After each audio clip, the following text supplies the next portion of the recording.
Hi there. Time. And I brought my ceremonial hat to celebrate the day. Good evening, Internet. Good evening, David. I'm starting out with a fuck Trump hat. David's already puffing on a stick. You know that a lot's going on today. So, welcome to Brewing Controversy. I'm Lucas. This is David. Most of you know the routine, but we drink beer, we talk politics, and we've been doing it forever. And we decided, let's put this on the internet. That'll be worth things. Right. Worth things to our friends and our enemies, all the same. Right. So, if you're here, feel free to say hello. Good to see you. Thank you for joining us. And we have a few things in store this evening. But, of course, this is our weekly engagement. It's always good to see each other virtually since we are now 550 miles from one another.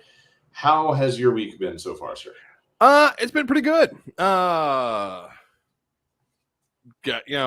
busy. Got a new job. So there's that. A new undisclosed brand that we won't tell anyone you're working for. Those are the rules. Since I work in the production and selling of alcohol, and we drink alcohol on the show, we don't. That's our rule. Is I don't discuss who I work for, which is probably also good because I never know if my employer would be like, huh, well, he said that in front of people. And mentioned us in the same sentence. So that worked out well. Got a nice new gig coming up here. Have about another week off before I have to start. So I will be getting slightly more lit than usual this evening. I love it. I don't have to go to work tomorrow. Right. But it's good. Tearing out my hair a little bit over some of these GQP commentaries. Also watching Herschel Walker douse himself in gasoline and like run through a match factory with a lit flare. It's beautiful. Just I love the visual. The running and the sports tie, and all of it's great. Thank you for that. Well, Rob's here. Hey, Rob, how's it going? Coming to us from the land of YouTube. He is double jailed on Facebook. Oh, Jesus. What did you do? How do you people do this? I don't understand. Apparently all Rob did was share something that Brian, Aloha Brian, had posted, and Rob got in trouble for it, which reminds me a lot of my elementary school years. I don't know. Like, Facebook just keeps me in perpetual warning status and never lets me out. And then here's Olivia about to resume driving from Vermont to Maine. That sounds like fun. At the house, having it packed up. So, she's going to listen to us, but might not be good to text and drive those comments. But thank you very much for joining us anyway. Glad we can keep you. There's always speech to text, Olivia. You can always use speech to text. Yeah, the normal rate of typos that most of our comments run on any given night, that'll be very interesting. Not just hers, most of them. You're all guilty out there. Anyway, it's been fun here. I started to go out on the porch this evening to sit.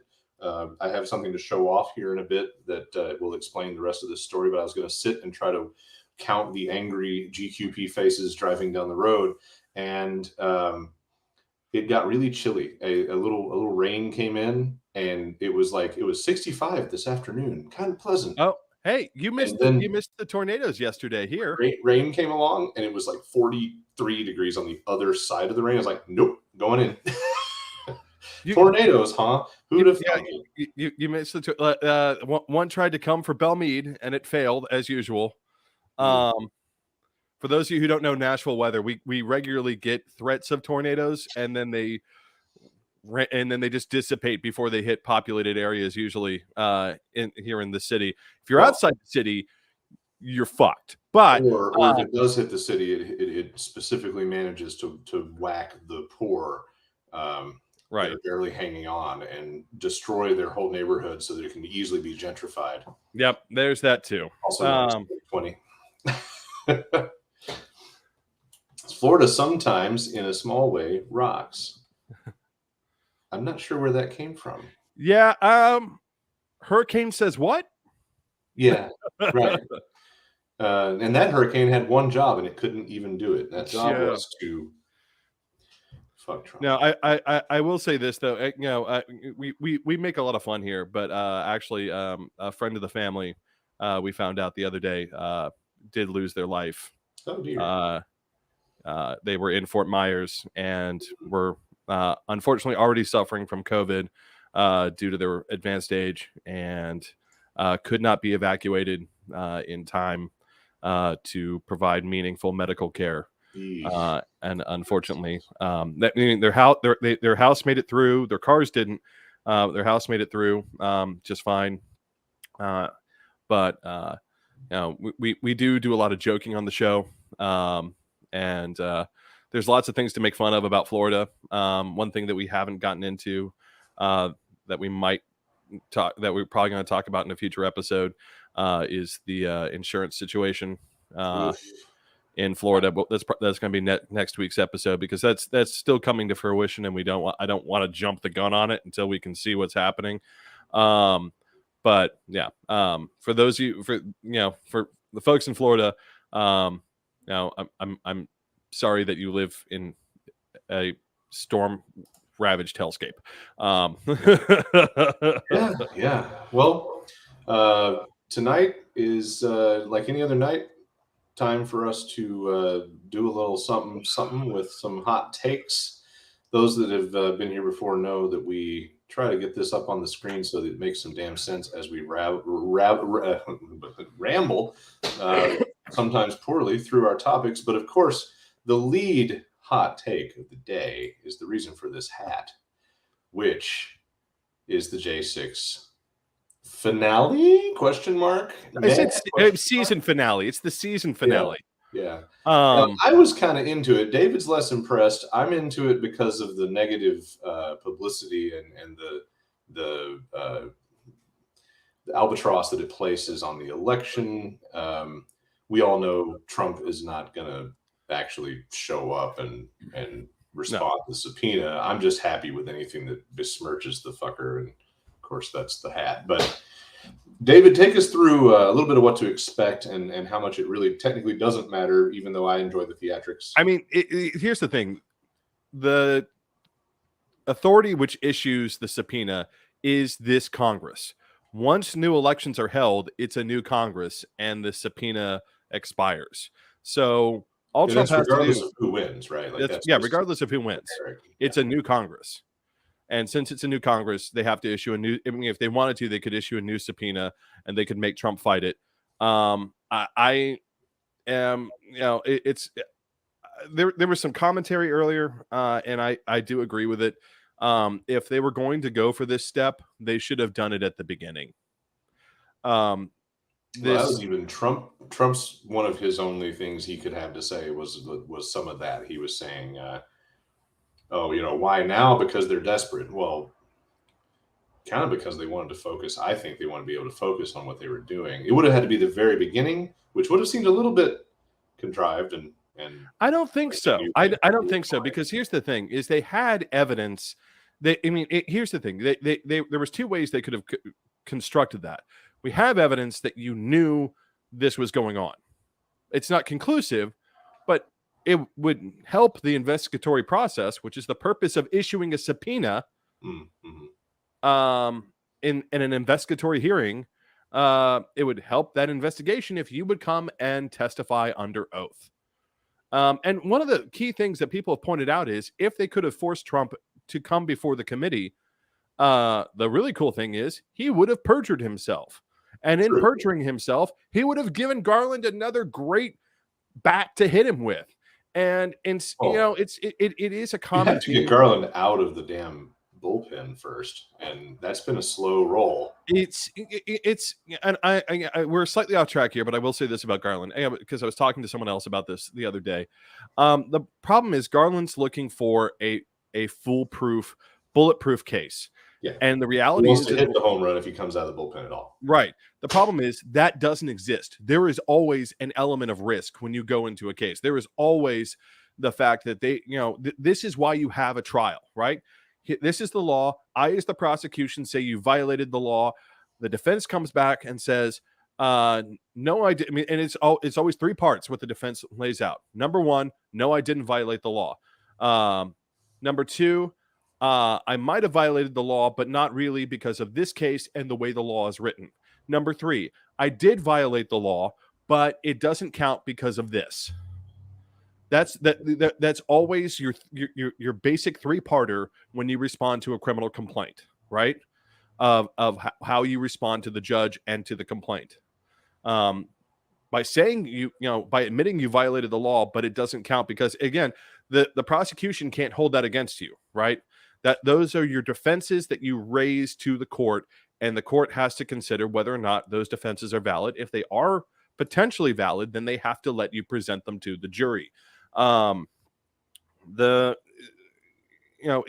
is a process, and I feel like Garland and the J6 committee both kind of bungled doing this offensively, and that has been the key problem over and over and over again. I would argue with the committee, with Garland, with everything that has been happening with the criminal Trump regime, is that every single time they have an opportunity to say, no, we are going to go on the attack, they pull back and they say, oh, that'll look aggressive and violent. And I don't know. Right. Dude, you need to just go. I mean, one of the things that I point out to people sometimes, they'll look at me and they say, like, well, did that really help the situation? Like, is that person going to cooperate with you more if you say that or you do this? Yeah. My answer is, if I had done this any other way, would they have cooperated with me or worked with me on this project? Yeah, to me, I always ask, does it hurt? I mean, if it doesn't make it worse, then what the fuck do you have to lose? Yeah, and that's something they really don't understand. And the Democrats never seem to understand that in the J6 committee. I think they never, I feel, went hard enough on the offensive. They did some great foundational work of showing how what happened was a crime and how all the pieces fit together. I would argue that they could have done so at a couple of points a little bit more dramatically. Yeah. I was looking today for a capstone witness, and you know what? We didn't get one. And here's what I would argue from a legal point of view: the way you want to end your case, right, before you issue a brief summation, is you want that capstone witness that slams a dagger into the heart of your opponent's case. Well, and kind of, but I think maybe the setup for Trump to potentially be that witness against himself in some ways is kind of where they were leaning. But I think maybe the witness is in the material in this particular situation. That's the thing, is you have to know that's where you're going from the beginning. So the subpoena should have happened at the beginning. Yeah, that's fair. So I mean, you have to know, you have to have a roadmap in your mind of the case that you're going to lay out and the evidence you're going to present. Now, if new evidence comes to light, great.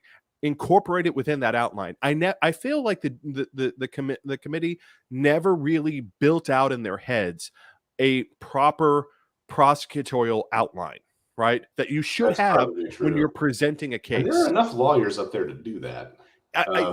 There's a lot of lawyers who I think are more entrenched in theory than in the actual practice. I mean, I'm normally more entrenched in the theory, but the thing is, as a consequence, I also have to check myself on a regular basis, being like, is this the actual practical use of how I would use this in a courtroom?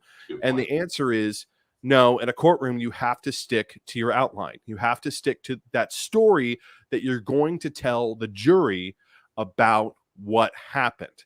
And I think they told the story. They just didn't organize it in a way where they got to put that true season finale, that climactic sort of. Okay, Law and Order, take a breath. Let me mop up the piss. Now that you've pissed all over it, let me mop up the piss and talk about the positives. First of all, I really like that they did give us kind of a little list of the people that they might be interested in trying to recommend some charges for. That was kind of fun. I also like the fact that they've disarmed the fucking bullshit Republican talking point that Nancy Pelosi didn't do anything by showing people footage of Nancy Pelosi all over the fucking phones trying to do everything. And the idea that, well, she was so worried, then why didn't she try to do anything? Well, motherfuckers, here's the footage of her literally calling every fucking governor within 50 miles, asking anybody to send any kind of, any kind of group with weapons. At this point, she was asking for cops. She was asking for National Guard. And then the other thing I really liked about this was that it was another reminder, and we'll talk about this, of course, with the big topic of American Idiots tonight, but it was another reminder of these fucking jackasses that don't know how government works, that they think they can just walk in with their crooked con man business approach to everything, or Bannon, with his fucking demagoguery, just these broken, fucked up concepts of not knowing how government works. Or like one of the commenters I saw on a local news story that covered the topic today here said, who the hell do these people think they are anyway? Why do they get to subpoena anybody? And one guy was like, because Congress has the power to subpoena. And I, of course, couldn't resist. And I said, yeah, it looks like you don't know how government works. So these rubes, these jackasses that don't understand how the shit works, got a little bit schooled by Liz Cheney being like, right on it with, nope, we're going to have a vote on the record as well. We're not just going to do a voice vote. Boom, immediately, I want the vote on the record. Like, just demonstrating whether you like her or not, that coming from that lineage, that Cheney lineage, she knows how shit works in government, right or left, however you feel about it, and demonstrated that in the process. So there were some high points for me. Yeah. I don't know that they make it like a ooh rah, but I think it is useful politically and reminds people of the problem. And something I said to you that I told you I wanted us to unpack today, it looked like Raskin was lining up the argument to be able to object to Trump ever running again based on sedition. And I'm curious how that could ever come through. Like, so how do you stand up in America and say that guy is ineligible? He's been a traitor against the country without like a conviction. Does it have to have one? It kind of because the Civil War. Because of the Civil War, it doesn't have to have a conviction. Most of the leaders of the Confederacy were not convicted of treason or rebellion or a lot of other things. The very fact that they were members of the Confederate government proved was prima facie evidence that they had acted, against the United States government. In some cases, those rules were relaxed. Jefferson Davis got to serve in the Senate after he'd been president of the Confederacy. I mean, it was a mixed bag after the Civil War, but generally speaking, if you had served in a state government or in the Confederate government proper, or had served as, in many cases, as an officer of the Confederacy in a political capacity, not in a military capacity, you were generally barred from serving in office. So how could they go about turning what we saw today into something that bars someone? Basically, they would bring the matter before the court and say this is not an eligible candidate. They cannot be added to the ballot. And and specifically would be more than likely in state before state legislatures. So like already Cawthorn, the angry drunken cripple, he got in serious trouble because and he it ended up not mattering and not being a non-issue since he lost his primary. Yeah. But it was pretty widely acknowledged that he could very well be kicked from the ballot for sedition in North Carolina. Nice. Right? And the North Carolina court was looking at it being like, I don't know. And, we pick on him and Abbott. We don't pick on them because they're in wheelchairs. We pick on them because they're assholes in wheelchairs. Right. So, which, by the way, if you've never been here before and you've never heard us make those jokes, if there's a motherfucker that deserves to have no free passes, I found out, by the way, if you look on our page, I found out about another group called MAGA today, which is Mothers Against Greg Abbott. They put together a wonderful ad. I love it. They put together a wonderful ad. If you haven't seen it, go to our page and watch it. It's wonderful, and it's narrowness and its shortness. It's terrifying in its subject matter.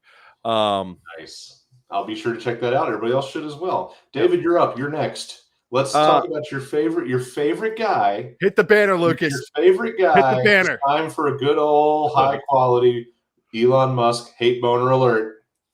So, David. So, for those of you unfamiliar with my favorite borer asshole,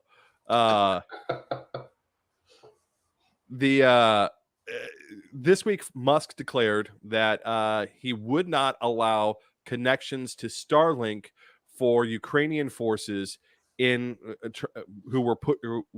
might or who have not yet or might have, we don't know. Yep. Fuck Putin. Penetrated into Crimea to liberate that peninsula and restore it to Ukraine. So his Starlink system, which has been used by the Ukrainian military, and I want to be clear why it's being used by the Ukrainian military, because a lot of people have been like, "Oh, Musk is so generous for, letting Ukraine use the Starlink system." He's being paid, right, a lot of money by the United States government to provide that service to the Ukrainian population and to the Ukrainian military. It's going back on that deal, essentially. I mean, well, his argument apparently not a good faith business partner in this case. He says he hasn't had a conversation with Putin. Multiple sources have said no, there was a phone call between Musk and Putin, and that after the phone call, Musk issues this directive that Ukrainian forces won't be able to use Starlink inside Crimea. Well, you know what that means. Well, I mean, Putin paid more. I don't even think it's that. I don't language he understands. I don't even think Putin paid him. Maybe not. I don't even think Putin paid him. I think Putin basically said to him, like, well, these commies in the U.S. government, man, they just don't understand your drive for business. In Russia, we understand your drive for business, right? And when all this is over, recognize the businessman. When all this is over, businessman, we ship you discount wife. And when all this is over, you could have some very profitable enterprises inside Russia. So I don't think it was directly money. I think it was it's for the same reason Musk moved his headquarters from California to Texas, because California was telling him, we'd like you to stop chopping up your workers in your Tesla plant, please.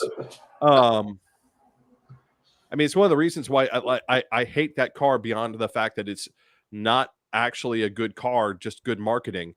One of the things I despise about it is the price in blood that is being paid by workers to make that car. Putin stroked his tiny ego dick, says Brian. He's that's exactly what he did. And a specialist in tiny dicks. I would be looking at if I'm the Department of Defense, I might be looking at the Starlink system and being like, mighty nice SpaceX contract you got there. Be a shame if something happened to it. Or it'd be a shame if we parked one of our satellites in front of yours. Or it'd be it'd be a shame if we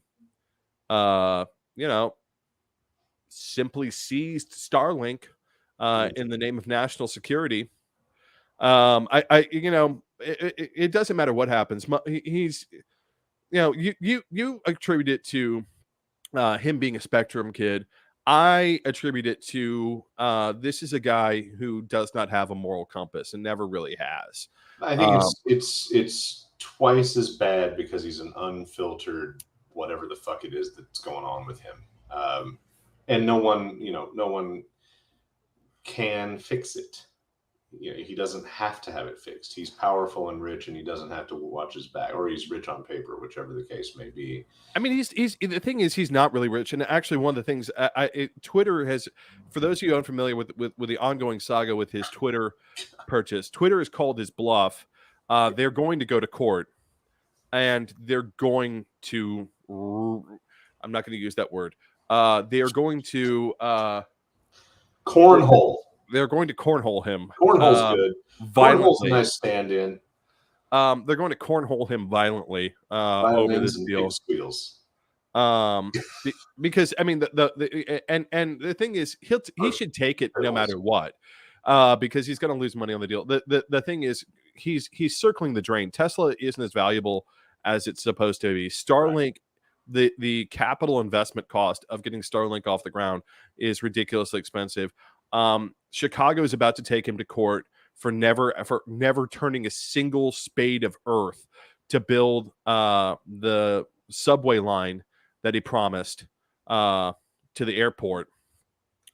California is likely going to be taking him to court for never delivering on any of his contracts to lay rail in California. His best hope is going to be to launch his ass into space and never be seen again.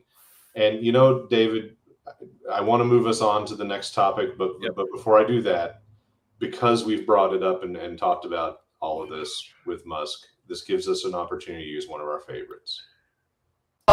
Pigs in space. So may he launch his ass into space. Now your next one, damage caps. This was a new term for me earlier. You mentioned that this should be in the hot takes, and then you related it to what it really is tied to, and then I was like, oh, okay. So while we sit down with Uncle D and learn some legal theory, this one's a new term for me, and it's an interesting wrinkle that I didn't really know about. So hopefully all of you all realize that Alex Jones got dunked on hard yesterday. Speaking of cornhole. To the tune of $956 million owed in damages to the families of the slain children at Sandy Hook. The children, he said, never existed. The people he said were all crisis actors. The shooting, he said, never happened, that there were no deaths, that none of these innocent children died at the hands of a individual wielding a ridiculous military-style weapon of mass murder that should have never been in his hands.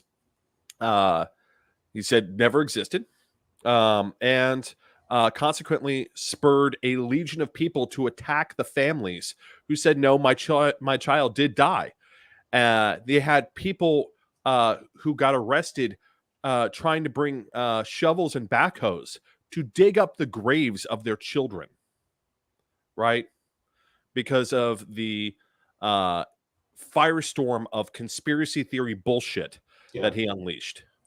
David, don't you know it's just free speech, and he's just being persecuted and targeted as a political refugee? Oh my God! No, I mean, and I'm going to say this real fast. The First Amendment says the government cannot stop you from saying something. That's what it says. It's the principle is called prior restraint, right? The government cannot enact prior restraint except in very narrow circumstances where it can show the court that there is ample evidence that people will be harmed or killed as a result of you saying whatever. And it has to be really theater. We've all heard this, right? Which is actually that's not the legal standard, but it forms the kernel. That shit. Yeah, it's the kernel of the current legal standard. So what what Alex Jones did was he set loose this mob against these families. So they successfully sued him for defamation and a variety of other there's compensatory damages and shit. There's layers. There's compensatory damages, there's punitive damages, there's all sorts of damages. Here's the sad truth, though, that $956 million. They will be lucky to receive maybe $1 or $2 million apiece. Maybe that. So it sounds good. The problem is a lot of states, right? Like the taxes take a lot out of it, but it's not that's before taxes. That you haven't even calculated taxes. No, I'm saying it's analogous to I won the lottery, and then you do the math. Like, well, I didn't win that much. Yeah. By the time I paid for it, and in this case, the damage caps will make a dent, right? In probably about 90%, 90 to 95% of that award will be simply stricken off, and here's why. Starting in the 1980s and culminating in the 90s and early 2000s, there was this big move to get to do what's called, and I'm sure some of you have heard the phrase tort reform, right? So a civil it was suit painted as this really important, big, great idea because of these scummy lawyers, blah blah blah. I right, lived and through a lot of that. and here's the problem: is most the scummy lawyers in many cases were in personal injury, and they were suing truck companies. They weren't suing Mattel or the hospital Or people. or the electrician who left an exposed wire in your bathroom wall. Right. Everyone always cites the McDonald's case, right? Where the woman got burned with hot coffee. Like, oh, she got a little bit of burn. She got third-degree burns over a third of her body. The coffee that came out of that cup was nearly 400 fucking degrees. And they'd be like, "Oh, look at these people. They're getting all this money." She only sued those millions of dollars. That was just, for the most part, for her medical bills, right? Right. And the fact that she would never have proper feeling over a third of her body because of the burns, right? It was so hot. The reason the coffee spilled on her is because it melted the fucking styrofoam cup. Yeah. And also it's important to. I was just using some cheat sheet. It was only 80% responsibility that was ruled for McDonald's. Like a lot of people like to act like, the poor innocent corporation that we should feel sorry for was like hung out to dry, right? Like this shit never goes the way that the person starts. Person always starts to seek more than they really get. Yeah. And usually the big company wins. I also want to clarify this for Brian here, who points out water boils at 200. Yes, water does boil at 212 degrees. However, if you've noticed about boiling water, it doesn't all disappear at once, right? Right. It's still, you can get it really, really hot. And what happened was somehow this coffee was left in a container that was pressurized and continued to heat the substance to the point where it was basically like pouring superheated boiling water. Well, apparently it came at her at 190. Was it 190? I thought I might have been wrong. Still, I might have heard 400 at some point. So you're right, Brian. I was wrong. I heard 400 at one point. I heard it was a special the special conditions of how this happened. But yeah. So anyway, back to the point. We got all this tort reform.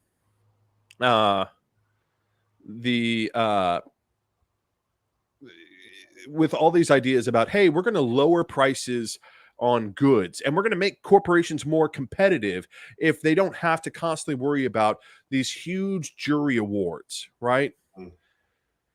Here's my problem with that. And I actually, before I got on the show, I went to go back and do a little bit of research on the history of punitive damages, going all the way back through the common law, because I wanted to make sure that my understanding of how we got here was correct. And it generally is. Basically, here's the problem.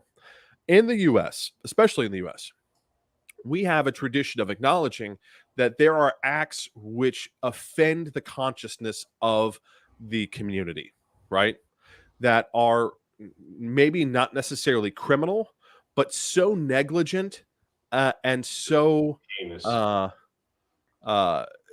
abhorrent to how we believe that communities, right? Brian understands. Brian knows his boiling water, so I had to go research. The Navy taught him how to boil that water, and God damn it, so Brian leveled a little bit of the urban legend data field there, and yeah, I apologize. That was an urban legend. I could be wrong. Look, I fully admit when I'm wrong. So that was an urban legend. Apparently, it's not 400. Apparently, Alex Jones admitted that he was wrong, and it didn't help his ass. But so and back to the real quick to finish up with this idea. So we developed this idea that even though I can't hold you criminally responsible, I can hold you financially responsible. And to clarify, this idea goes back thousands of years. Thousands of years about using money as a tool to punish bad behavior. In fact, it's actually probably, at least in terms of our ancient ancestors, before there were such things as proper prisons, this was actually probably the biggest way in which people were punished was financially, right? If you did something wrong and you got to court, you would be assessed a financial penalty. But we got all these, again, in the 1980s, 1990s, we got all these people turning around saying, well, if only you didn't make us liable for all the way for our bad behavior. Couldn't we do so much more for you if we didn't have to worry about $100 million award because we built a bike that, was filled with, venomous bees that would explode if your kid hit a sidewalk wrong, right? I mean, the reality is some people and organizations deserve to be destroyed and never be seen or heard from again. Right. I mean, if you build a kid's bike and you fill it with venomous bees that are liable to explode out of the bike if hit in a particular way against a sidewalk, then yes, you deserve. Kind of like your shitty, redundant idea for a restaurant may not have survived.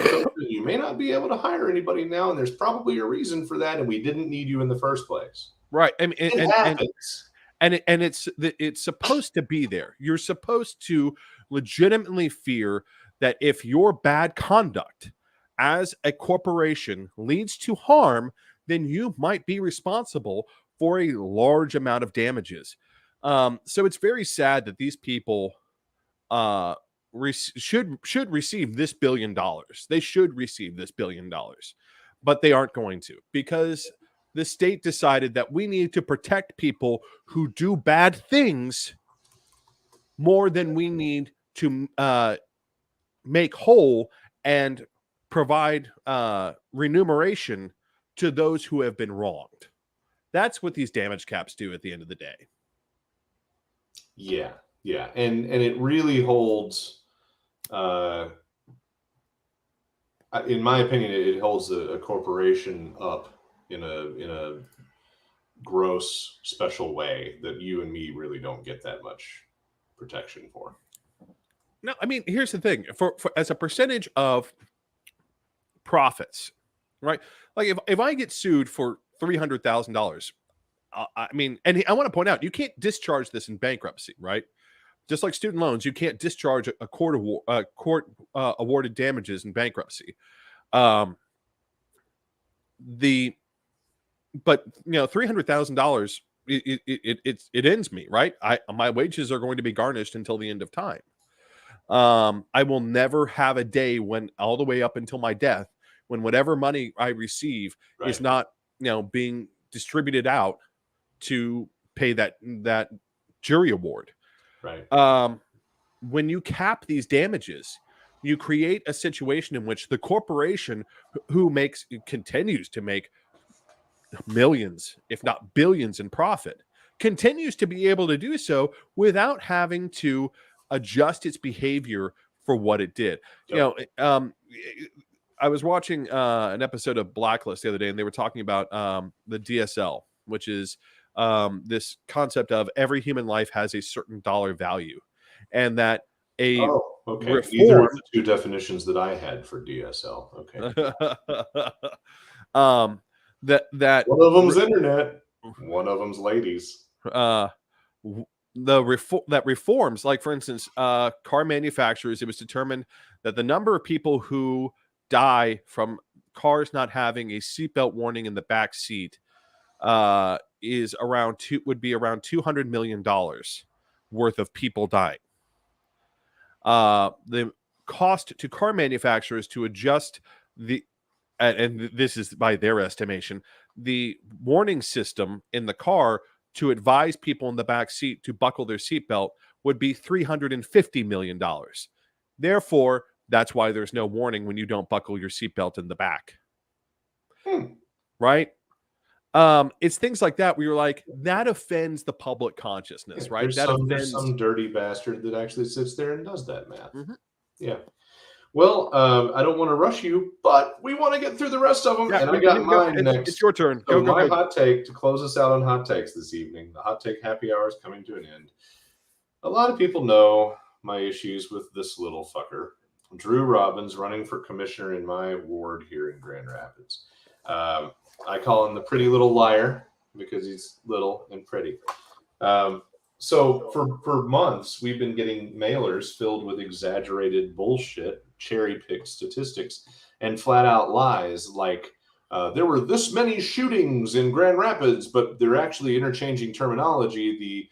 The shootings were the firing of firearms, not shooting anyone or anything.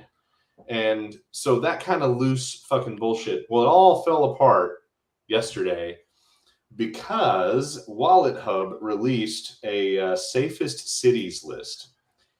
And I've now decided that in Grand Rapids, in every respect, not just the race for this commissioner in my ward, but the city, like the whole city, like this essentially shoots every one of these hand-wringer, exaggerator, hype, fucking propaganda motherfuckers in the ass because the data doesn't support their argument. But instead of having to counter the argument by talking about the data, which is where people like me were, now we have a thing. We have a study, a report, etc. And in home and community safety, natural disaster risk, and financial safety, the three areas that they measured. And Grand Rapids' total average score was 76, but the safety score was 86 in the home and community safety. So in their study of all the cities in Michigan, I live in the safest city in Michigan. And that little rat bastard is trying to lie about the safest city in the state and use that against his opponent to win. And he's not the only one. There are a lot of congressional Republicans and stuff that are trying to, wag the boogeyman finger, the boogeyman for every fucking thing. And it's all fucking lights and police lines. And it's bullshit. And it's beautiful to have a little something to lean on. And it came right before I got to pick up my new yard ornament, David. My sign got done today. Now my complicated display of Halloween/politics is accented by my 4x2 foot fuck you sign to Drew Robbins and Dixon and Gibbs. And until somebody, steals it or vandalizes it, it's going to sit right there in the fucking front yard.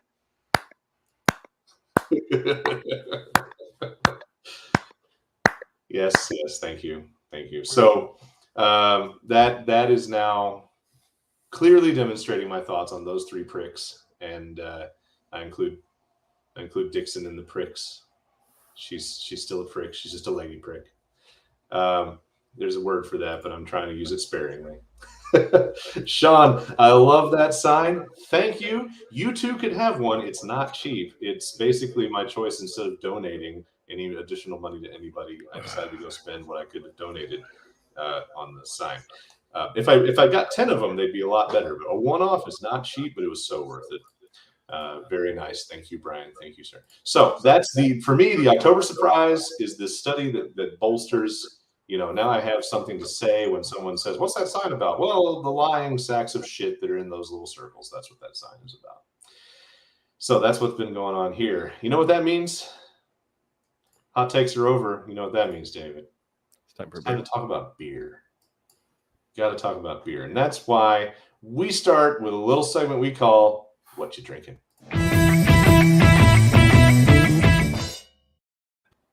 You get to go first because my first beer comes with an Uncle Lucas's vacation slide. Yep. So this is a New Heights.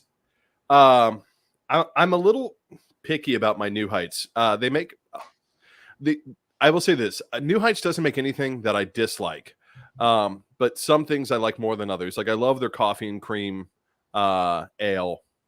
It's a blonde that tastes with coffee, and it's amazing. That. Yeah, that was a good one. It's absolutely fantastic. So of stuff that they had available at my local beer distributor that I hadn't had yet and sounded interesting, they had this New Heights peaches and cream sour ale. I normally don't do sours on the show, and the reason is because I like them in passing. I don't normally like to get a growler of them. I normally I'll drink them tap. Yeah, right. But normally I like to be comfortable when I'm doing the show. And normally when I like sours, I like to be like in a situation where I'm like, okay, I need to I'm going to sip this for a little bit. And then I'm going to go back to something that I prefer, like a porter or a stout IPA. Um, It's pretty though. I was looking at it the is photos, and I pretty. was looking at your Um, Stein and photos, and Stein and photos, and it's consistently peach yeah, looking. and I gotta say, as sours go, especially as sours go, I'm picky about them because sometimes they can either be really sweet or overly sour. Like my favorite sour overall, I would have to say, is probably Dr. Robot, um, Mm. which is just a delicious sour. This is a very even keeled sour. It's not over the top in any particular way. It's The not peach too come sweet. through?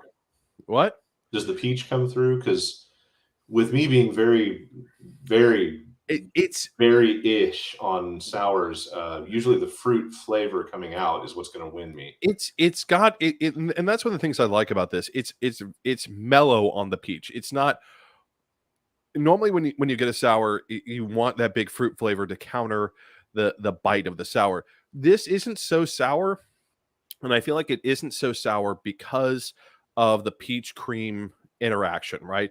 Because it definitely does have this sweet note from that cream flavor in there, and it is a very pronounced cream flavor. Actually, I would almost say if they didn't brew this as a sour, this would make a really great cream, whatever the recipe they use for this would make a really great cream ale. Hmm.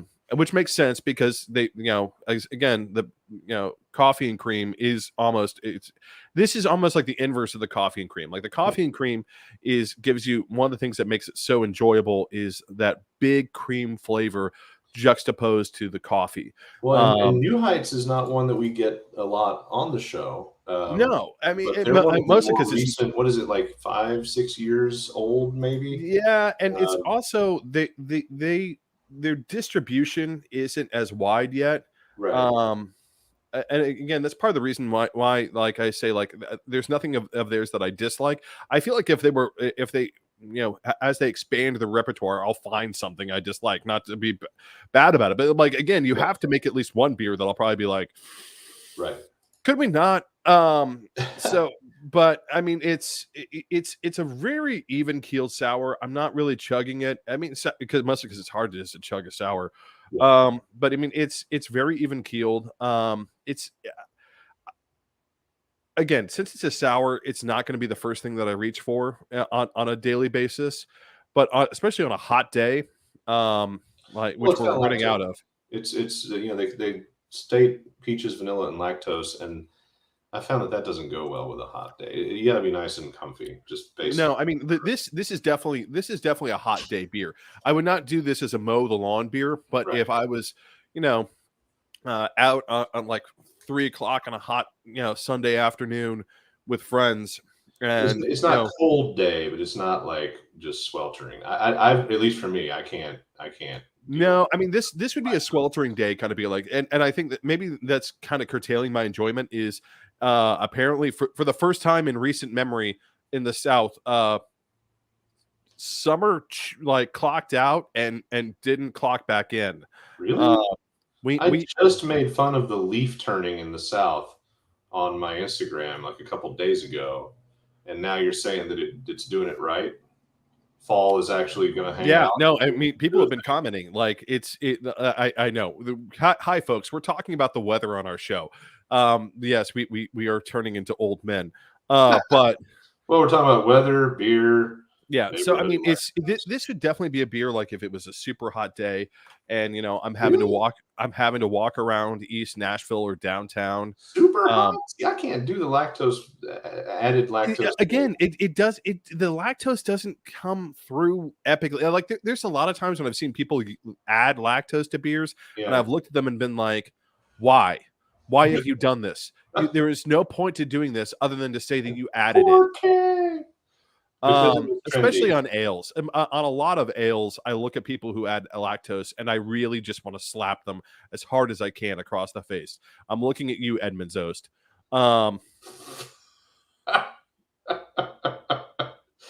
There are But some, and it's one of those trendy add-in things that people want to be able to say they did it, and they're just trying to experiment, and right, and the lactose and the cream and everything else work really well together, and I think okay. I mean, like this is a very even keel sour. It's not super sour. It's a little bit sweeter than I thought it'd be. I almost put this. You know what I know what it is. Oh, This is almost a lambic. oh boy, This is almost a lambic. I should have That's what seen this that is. coming. That's what this is. This is almost a lambic, and it's just super even keeled. It's my only main complaint about it is I wish it was more carbonated. Okay. It needs to be it needs to be more carbonated. I think actually if they and again, I'm a big proponent of this in a lot of beers. I think if your beer is under 5%, as a general rule, it's not always true, but as a general rule, if your beer is under 5%, you have failed to let the yeast do what the yeast do and make more booze in the beer. And as a consequence, the yeast have not eaten through all your ingredients and properly processed them. That one's 6.6, right? That's what I'm getting over. Yeah, this is 6.6. But again, this is a situation where I feel like this should be a higher ABV beer simply because it doesn't have enough carbonation. I don't feel like the yeast got enough opportunity to make enough carbon dioxide here.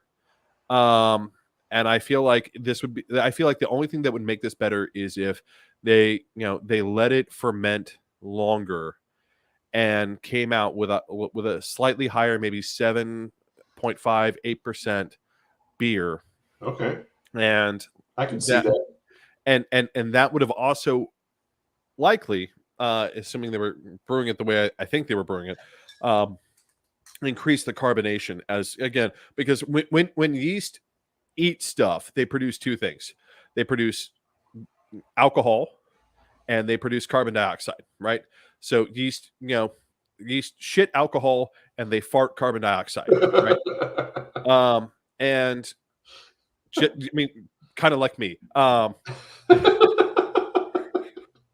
So I feel like if they let the yeast eat on this a little bit longer, I might love it more. As it is, I give it, if I'm working on like a 5-point scale, I'm going to give it like a 3.5. Well, that's about spot on with the 292 ratings on Untappd. It's a 3.75. So now it's time for one of Uncle Lucas's road trip slideshows. But first, let me tell you what I'm drinking. And David had an excellent description for where I am on this beer. Real quick, though, no, we're not going to do that. That comment is Brian's a little closer to the segment. We'll get to that in a second. Yeah.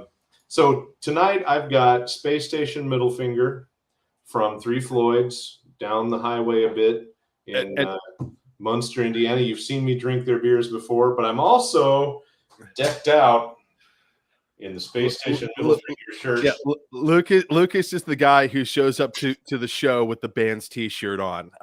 That's how he is. Although I gotta say, I kind of want that T-shirt.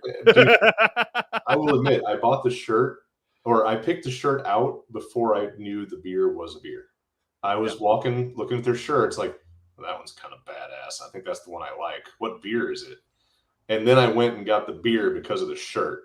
I gotta say, design. Three Floyd's marketing department. Of every brewery that I can think of, or larger brewery that has a wide distribution network, there is no brewery I think that has a better art department than Three Floyd's. Number one, has a better thought process about how they name their beers. Number two, I love the name of every beer that they make, even the ones I don't like. They have this whole like metal thing, but it's not always metal. Oh, most of the time it's got. I mean, Robert the Bruce is not really metal, is it? True. I mean, unless there's a penis piercing that I don't know about. So let me show you the I'll talk about the beer first because I'm going to transition to the ultimate execution of the road trip stop. So I've been drinking on it, so I don't have a lot of it left at the moment. But here's what I would say: it's an American pale, which is fine. It's not one of my favorites, but I gave it a big chance because of the whole theme and art and concept. And the name is clever. New horizons in flavor. It's kind of cute. But it's a 6%er, so that's pretty average. It's not bad. It's an American pale. It's not on my top 3 to 5 varieties, but if you line up a bunch of American pales in front of me, I'd probably say, yeah, I'll take that one. Brand loyalty and the fact that it's good. Like, it's not my favorite variety, but like back in the day when I first had to like start learning to appreciate IPA, I started to understand what a good one was, and it's a good American pale, and that's an important distinction. It's probably, I'm guessing, since it's Three Floyds, it's a little bit more on the bitter side. Indeed, it's a little, yeah. And I mean, I would imagine since it's a pale, it's probably and it's Three Floyds, it's probably just a hair over hopped, isn't it? I don't know if I would say that this is over hopped, but it might be that that's helping me like it a little more because it's not lame. Yeah, I mean, because that would like track with Three Floyd style is to be just a hair over hopped.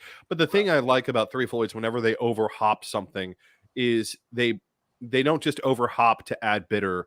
They over hop with and they choose their varieties of hops well, in that they come like the hops that they use are going to bring a little bit of flavor along with them. They're not just throwing mosaic hops or 7 rows at crap and being like, here, bitter it the fuck up. Right. Yeah, that's a good point. And, I really feel like they, their lineup is robust. I mean, they've got a lot of different beers. This one fits in really well. So yeah, I mean, I would say that you're probably right about that. It's not over hopped and it's not like under charactered.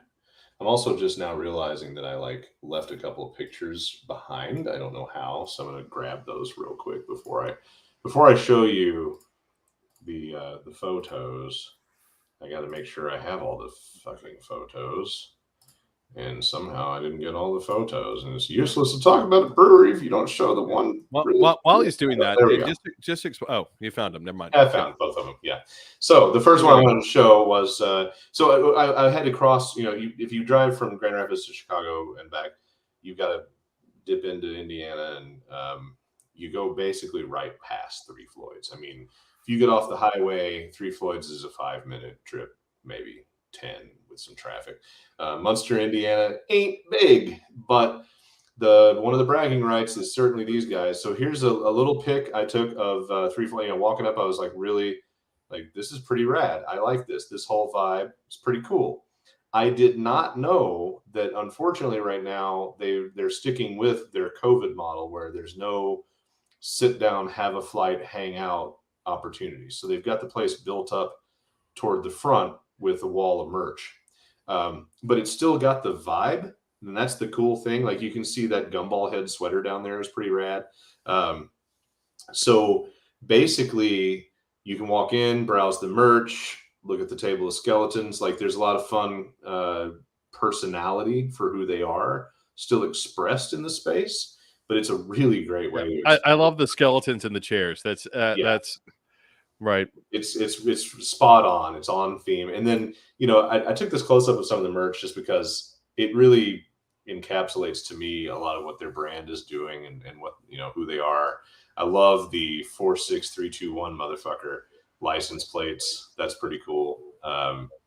It really carries that metal swag theme that they've got going on. You could deck out a room, and the native Nashvillians, David, would understand the reference. What was that store on West End with all the blacklight posters and the Doc Martens? Why can't I'm having a mental block on that store. You know what I was talking about, right? Like it was above that Papa John's next to Kinko's. This is David's completely confused face. Shit. All right, I'm going to have to look it up. After it's been gone so long, rest its soul. Hopefully somebody in the comments will be like, duh, and tell me the name, because, this is a sign of being too old. You can't remember the cool stores from when you were a teenager. Anyway, it's got that, you could see this stuff in somebody's room right next to some Metallica Guns N' Roses swag. It's really cool stuff. So on this trip, when I was disappointed to find that I couldn't do anything but buy the beer to take with me, I said, well, where should I go have some food and drink some beer? A peer of yours that you might recommend. They said, oh, the next town over, just down the road. Why don't you go over and check out Fuzzy Line Brewing? So I'm going to pull this Three Floyds banner off now so we don't create confusion, but I ended up stopping at Fuzzy Line based on their recommendation. It is so well done. It's a former dive bar joint that they remodeled completely. It's super nice. And I actually did a little flight at Fuzzy Line and I ate dinner. Now, I didn't buy beer to take with me because they don't really have a can selection. It's going to have to be a growler. I knew I was going to wait some time before I would guest talk about this particular trip. That being now, so it's been a couple weeks and I didn't want to kind of have to hang out that long with it. But I did a little four beer flight. Ooh. Fuzzy Line. Colors. I want you all to take a note. Lots of variety in color in beer is good. Yes. And this was, so on the left is their Lunar Lust. It's a sour cherry pistachio vanilla. Pretty yummy. Ooh. Then the Shark Typhoon Imperial Pilsner. Did you say pistachio? Pistachio. Yep, I did. Ooh. Cherry pistachio. That's bold. Yeah. Pistachio nut is not an easy thing to throw into a beer. Right. Lots of people have tried and lots of people have failed. Yep. And that's a grab your nuts move right there. And it was yummy. And for me to say sour is yummy and I liked it, that is an accomplishment because sour is not my bag necessarily. Shark Typhoon Imperial Pilsner. I remember I think texting David in the middle of this saying, holy shit, I have found a Pilsner I don't think is stupid. Yeah. Probably because of the Imperial part. But you need to try Urban Chestnut's Pilsner series. Okay. They're very German, borderline, like some of their iconography is like, is this Nazi beer? But their Pilsners, you need to try their Pilsners if you see them around. If I ever make my way up to Michigan, I'll bring you some Urban Chestnut cool. Pilsners. They're absolutely fantastic. So then I got into the I didn't do them in the order that they're displayed, obviously, but the next one on that lineup is the Dead Milkman Stout, cinnamon vanilla bean me up coffee, which I don't know, I didn't look it up. That is probably a local brand. It was good. It was basic coffee stout. It wasn't outstanding. It wasn't that's disappointing. Not enough cinnamon, or it was just coffee flavor overwhelming. It's just, for me to drink a dark beer that wasn't barrel aged is anticlimactic now. So I've been ruined by take that stout and barrel age that fucker as my first mental thought. But I mean, like, did you get notes of vanilla and cinnamon would be my question. Yeah, I mean, it delivered as described. It just was another one of those that are good, but I'm not going to come back and say, I got to have it. And then I thought this name was clever. They use a mashup of two words. It's the Fearless Femme Ale, or female, and the A is capitalized. It's a hazy IPA, Mosaic Citra Amarillo. Ooh, Amarillo! Yeah, it was very much. You would remember to get that again. It was especially with that Amarillo hop. I miss the days when brewers were brave enough with their IPAs to use Cascadia and Amarillo, and what I would argue that part of the problem with a lot of modern, like with a lot of contemporary IPAs, is you see so many brewers trying to make them mass appeal and avoiding the Cascadia and Amarillo hops. Right. And because those are like Cascadia and Amarillo hops are big flavor givers. But David, yeah, The beer was good. The beer was good. No. But I gotta tell you, Uh-huh. some breweries, they do a good job with some food. They have a thing they do. Some breweries don't bother with much for food. Monday night didn't really have food at all. They had a rack of pretzels. I bought a rack of pretzels or a bag of pretzels. Fuzzy Line, sir. Mm-hmm. Jesus, tap dancing Christ. The Korean fried chicken sandwich. So it's been a minute since I went to a brewery where the dinner part was as phenomenal as the beer part.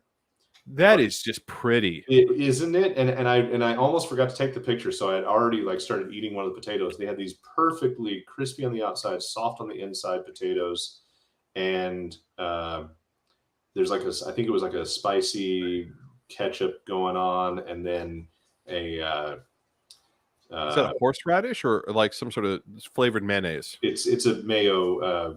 I'm trying to think of the fancy word. Aioli. Yep. That's what it was. It was an okay.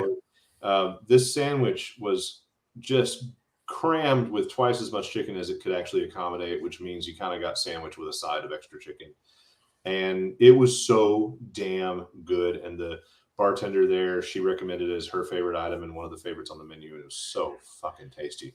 And they were also having a local restaurant week kind of thing where people were coming in for a special that was it was a hot dog special, which as a non-red meat / things marketed as white meat, aka pork guy, I didn't care about that, especially when I saw this was on the menu.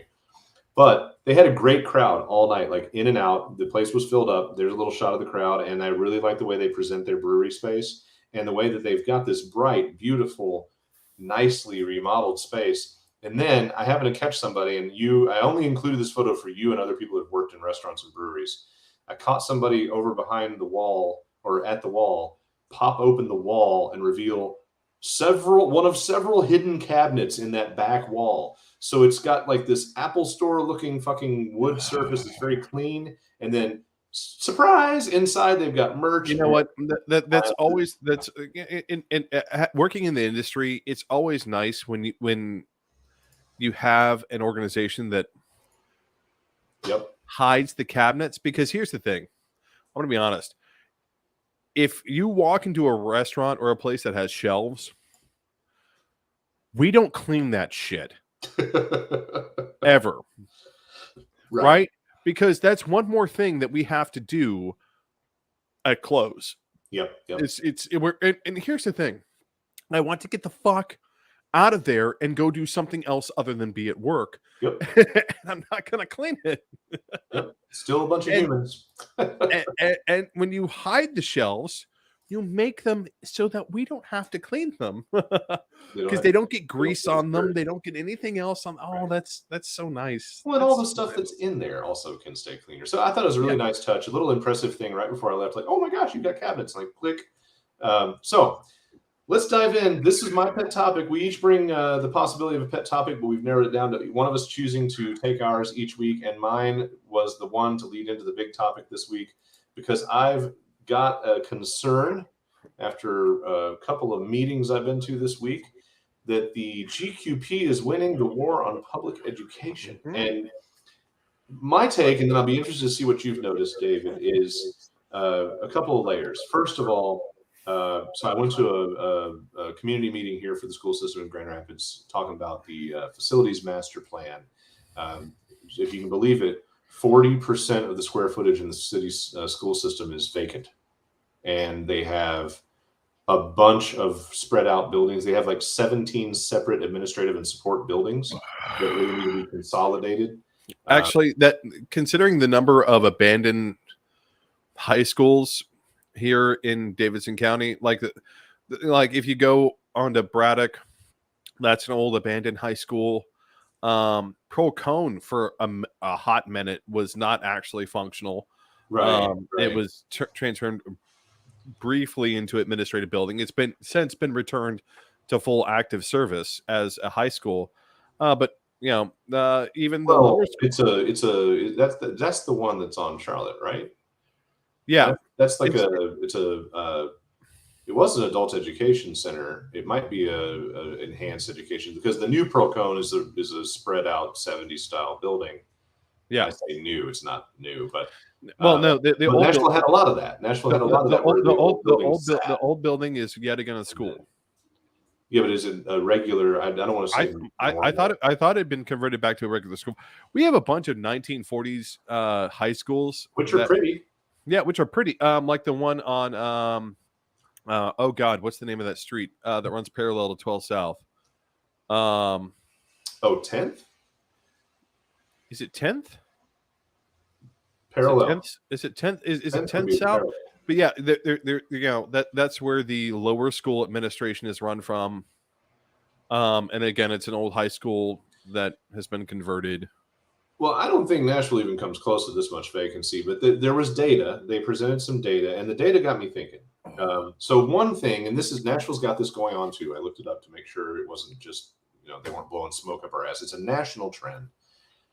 There's a reduction in the birth rate, which I cheer that on. I think that we've had too many goddamn kids. We're fucking genetically greedy. We're popping out fucking duplicates way too fucking much. I think everybody should have like 1.5 kids and that's it.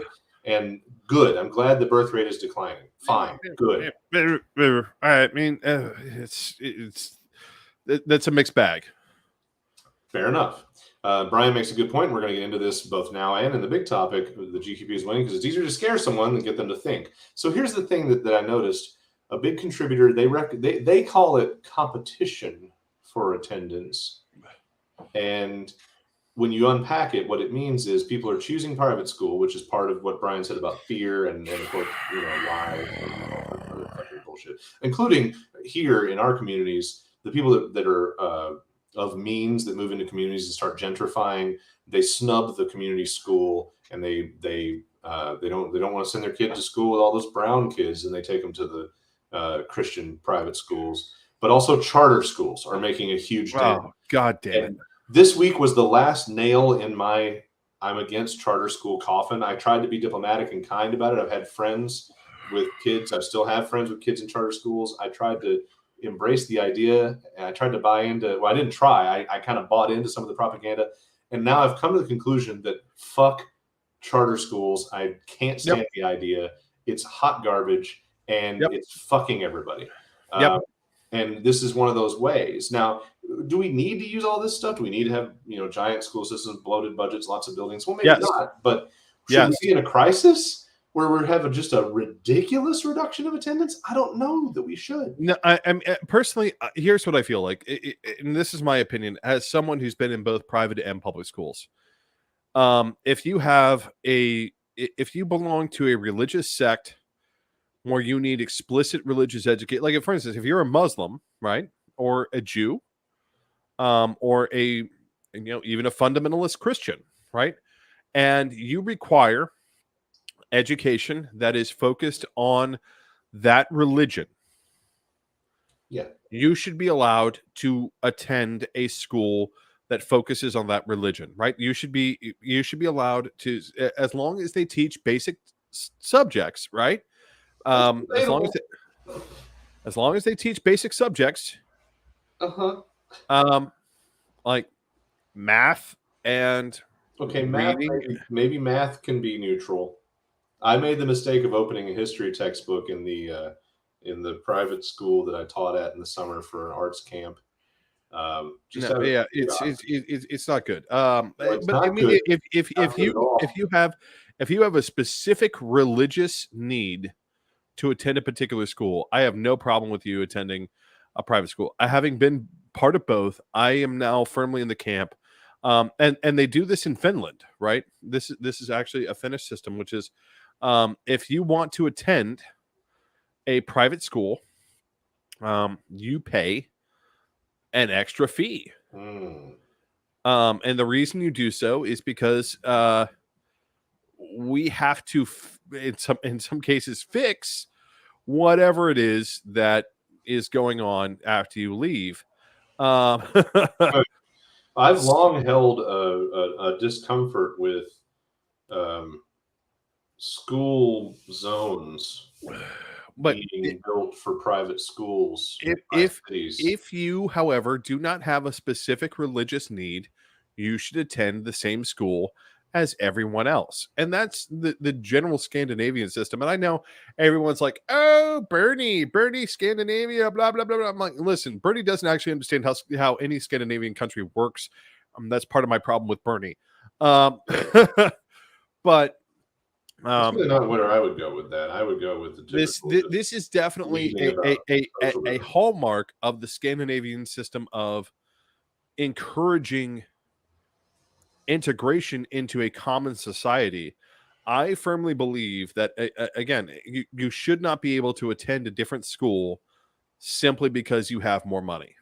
If you are rich, right, you should have to attend the same school that a poor person attends. And one of the things that is really remarkable about when you do that is the wealthy pay a lot more attention to the maintenance and functionality of the public school system.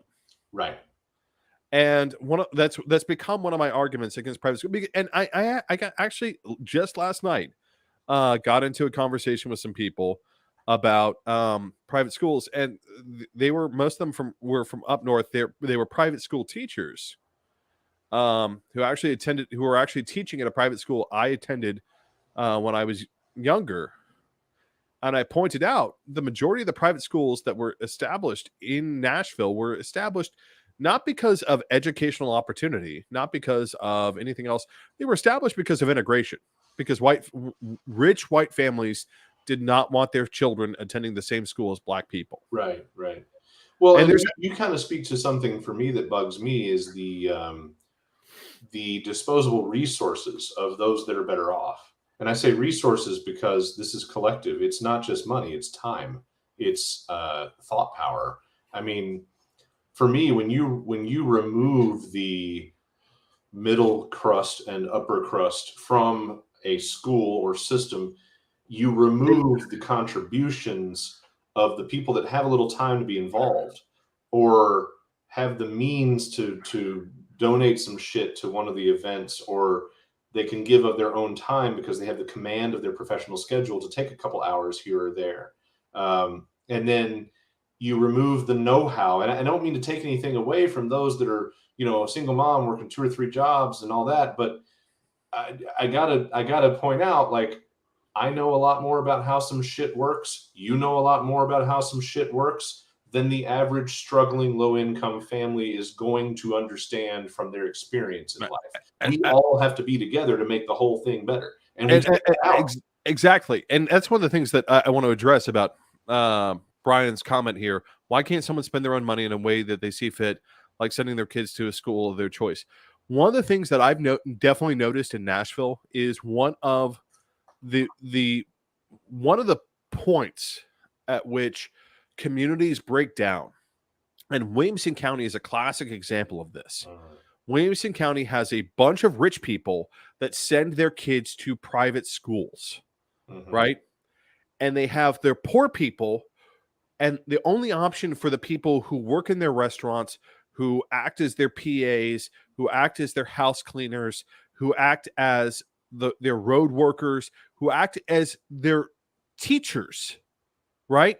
The people who are supposed to teach other kids, their only option for those people is to send their kids to public school, right? Because they can't afford. They've got pretty decent public schools, they do have pretty decent public schools, but it does create a very clear, obvious divide in that community between the kids who go to private school and develop these networks, right? Well, this is one of the things that's key. They develop social networks that are exclusive to their economic caste. It creates a caste system in Williamson County. And I would argue in some ways it creates a caste system in Nashville as well, in which if you go to USN, if you go to Innsworth High School, if you go to these places and you develop these connections with other people, you form a society, right, which is exclusive to the wealthy, and helps encourage income inequality by saying this might be a perfectly useful individual, a genius, but they weren't born into the right social caste, right. and the right economic caste, and therefore they aren't eligible to connect with these other individuals and form a common society. And yes, Brian, I understand that not all places are Nashville. Kami Hamiha. Are entirely Kamihamiha. are I hope entirely I said that right. I like to take apart the it's Kamehameha. Kamehameha? Yeah. Kamehameha. Oh, God damn it, it is. All right, I've heard that word. Which I've never seen it written down. and honestly, Hawaii is a special example. But I would argue if you're in LA or Nashville or New York or Portland or any of these other places, when you segregate people by class using the private school system. Oh, okay. Now I get it. Poor Hawaiian. Okay, so this is an important point. They allow poor Hawaiians to get their kids great education, no expense. That's cool. Yeah. I'm saying that I can get behind that. I can actually even Brian asked a question up here about military. I can see some space for things that are not religious, but the problem is charter schools are supposed to not be religious, and they're fucking up the system. And I would also argue that they're taking charter all the schools, oxygen out of the room. Yeah, that's my thing. Like, well, they're taking the good teachers, they're taking the new ideas. Why don't those people come to the public sector and do that work? And part of that is that we don't fucking pay enough. No, we don't. And we make decisions like slow buffoons, and the chain of command is all kinds of fucked and weird. And basically that feeds into this right-wing apparatus of saying that it's all broken, it's all screwed up, it's all stupid. And they want to show your kids porn in the library. The idea that a public school teacher should be making less today, starting than $50,000 is offensive to me. Yeah, it very much is. The idea that a tenured, long-serving public school teacher should not be making $80,000 by the time that they leave service, with a 3/4 pension for the rest of their lives is offensive to me. Well, and we put way, way too much money, in my opinion, into the top. We pay directors of school systems way too goddamn much. Oh, yeah. We pay administrators way too damn much. There are way too many people, and this is true in government, in general.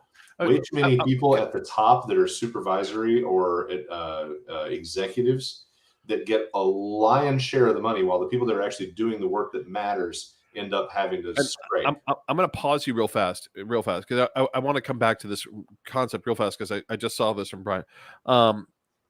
These private schools allow poor Hawaiians to give their kids a great education at no expense. The problem is public schools should be doing that. That's exactly what public schools should be doing. And the problem is if you have a private school doing it, then the public school isn't doing what it's supposed to be doing. Right. And instead of putting our energy and our resources into fixing that system, that's where we're falling apart. Okay, if the schools are severely substandard, the schools are severely substandard because we have created a caste system in schools, Brian. That's the problem. Substandard because these people take their toys and go home. That's the issue. If you told them, no, you wealthy people have to send your kids to the same school as the poor people, then what happens when you do that is the rich people reinvest in the schools. We need to stop having this idea that school is some sort of a fundamental choice to people. I have no idea what's going on with your lighting. That's very odd. I'm convinced that there's like a teenager on my street that has a remote control that can run all my shit. But the problem is that if you tell rich people you have to reinvest in the education of the entire community instead of just your kids, right? You don't get to quarantine your kids from everyone else. Yeah. Your Now, kid, Brian points out, I don't think you can push this. You got to pull this. That's a fair point. We tried that, but that gets us into the ideological stuff. So let's get away from this piece of it, the what if and the why and who should and shouldn't. But the ideological part is this mantra that's been beaten and beaten and beaten by the public right. schools are bad. Yeah. That public schools are broken, public schools are hopeless, public schools are shitty, public schools are corrupt, there's just nothing. And lately, COVID was the ultimate foil for these fucking pricks to start the fights about the masks, the fights about the kids not being in school, which is really just a fight about not having free babysitting for your slave labor force. Yep. And then they lost the ability to bitch and moan about the masks and the schools being open. So now their next lane has become the book banning. And oh my God, it's porn. Now look, I've seen the gender queer book. Okay, I get it. I get why it might make some straight people squirmy.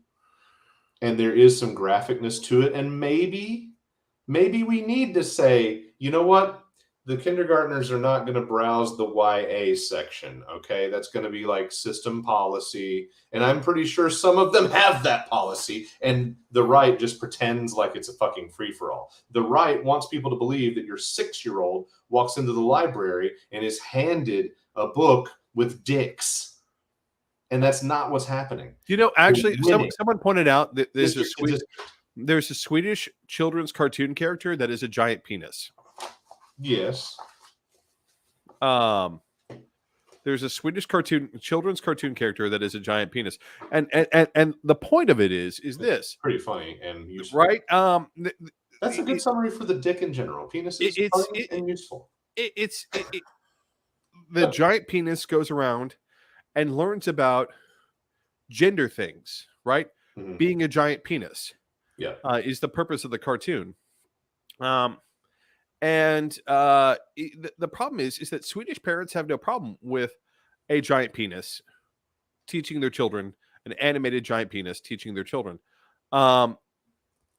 There is a level of, and I would argue that a lot of it in America is the result of the reality that we have a large, how to put this best, self-control problem. I would argue that the way that things have worked out here is there is a significant self-control problem, which is that you are not responsible for controlling yourself.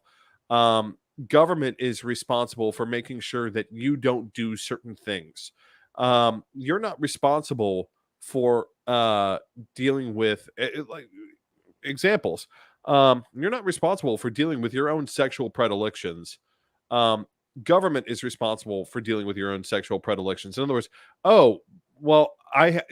for instance, the gay come on defense as a murder defense, right?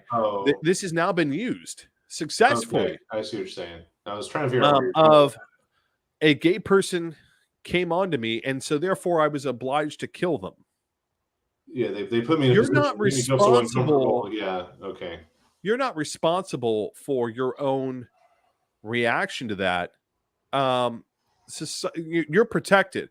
And you see it a lot in fundamentalist and diehard Christian organizations of, well, yes, he was attracted to children, but it doesn't count somehow. No, yeah, right. Unless you're not religious, at which point you need to burn in hell. Mm-hmm.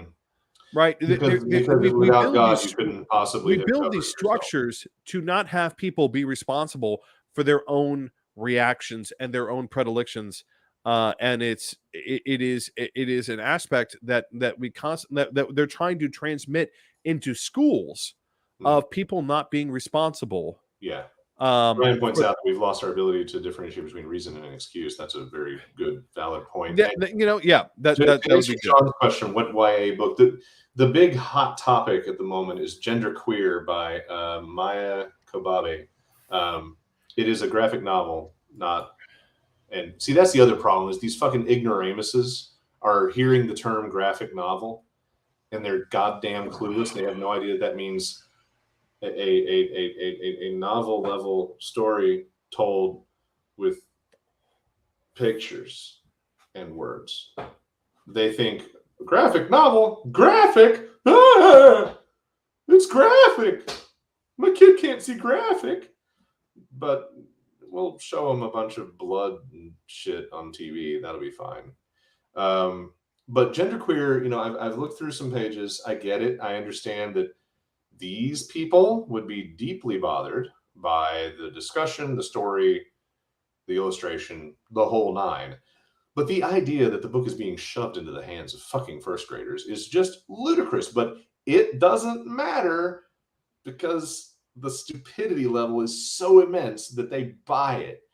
So between the chipping away of the dominance of public education as the mainstream choice, the rhetoric, the lies, these weird, like now we're doing all this tax shit. Like it's one thing to go to a private school. It's another thing to expect a fucking credit for it. That's like saying that you don't own a car and never use anything, so you shouldn't pay taxes. Well, bucko, that was just a portion of your taxes. You got to still support the whole fucking society. Also, you have to remember the subsidies that go in. Like, again, it's one of those things of the subsidies that go into everything that you use. Some of your tax dollars went into funding your electrical system. Some of your tax dollars went into paying for your water system. Some of your tax dollars went into giving low or no interest loans to other businesses to set up in your area to stimulate economic activity. Well, I don't give a shit if you never get in the car. The fire truck will be using the street that you're going to goddamn help pay for when your place burns. So fuck off is right on that front. But Brian, last comment here, and we're going to move on to more beer. From experience, I can say that one driving force is lack of discipline and control in public schools. That's not inaccurate. A lot of those folks fear for their kids' safety. That's been hyped and overblown by the media. It has been. I please finish the quote, and then I've got a perfect rebuttal to this. Yes, it should be different, but it ain't. And until it is, you don't get those get those with options to make that bad decision. So last night, to clarify, who these teachers I was talking to, they were new teachers to Battleground Academy, which is a private school here in Nashville. Yep. I attended Battleground Academy my freshman and sophomore years. More ambulances pulled up to Battleground Academy my freshman and sophomore years than ever pulled up to Hillsborough High School, where I ended up graduating from. Why? And I'll tell you why. The violence in that private school, supposedly a good private school, was more. Oh, but David, epically more, David, than in my public school. It's automatically more honorable violence when it's a couple of fucking. I got sent to the ER. I knew multiple other kids who got sent to the ER out of that school. Do you think it's bullying based, or do you think it's like it's bullying based? I mean, I'm not going to go into the specifics of how I got beat up because it gets a little bit graphic, but. Nobody wants you to. It's cool. But I mean, no, this idea that public schools are inherently more dangerous than private schools is the worst myth that I've ever seen in my entire life. But I do think Brian's got a point about the lack of control thing. And this no, I don't think that's true either. Yes, because David. Here's the deal. If you're a teacher in a public school, you don't owe shit to anyone.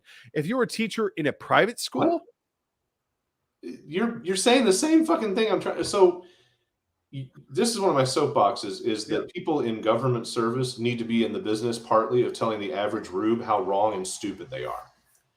And I don't think we've done enough of that in our schools, and we've allowed jackass parents the opportunity to question way too many things.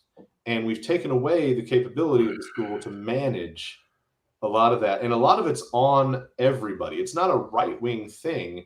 There's a lot of bleeding heart fucking hippie bullshit that the parents are feeding in. Like, oh, well, they can't be punished for that. I come along with the heavy hammer. Did my kid fuck up? I have never seen that in my entire life. Shit out of my kid then. Punish him. That's fine. but you better goddamn punish everybody. And that's the only time I've ever interfered with that process is, hey, school administrator, what happened? Okay, so what's happening to all the kids involved? Okay, because that's the way it's going to goddamn be. I got to respond to this real fast. Public school teachers cannot threaten to kick a kid out and send him to private school. No. So what you can do? I see what you're saying there. I see, like, if you know, the future Ivy League snotty rapist gets told, well, you better behave or we're going to send you back to public school. Right. No. That's still kind of a rumor. No, what they have here in Metro is the probationary school. They have a school where you can be like, no, you've been kicked out of every other public school. Well, I think Brian's talking about the reputation, not the fact that there's nowhere to go down from public. I don't think that's his point. I think that is the reputation of public being rough and tumble, and I really think that comes from our society as a whole. I'm gonna get into that thing that a lot of my younger peers don't like me to say. This pussification process in our society has made it where we can't talk tough and deal with kids. I'm not saying we should have corporal punishment. I think corporal punishment was always some bullshit, right? I don't think we need to. I mean, even though it was really fucking funny that in the 7th grade, the default paddler was my science teacher. She was about 6 feet tall, 200 pounds, and she would get a running start in high heels and slap your ass up off the floor for that paddling. And you knew somebody was in trouble when you heard the stereoscopic.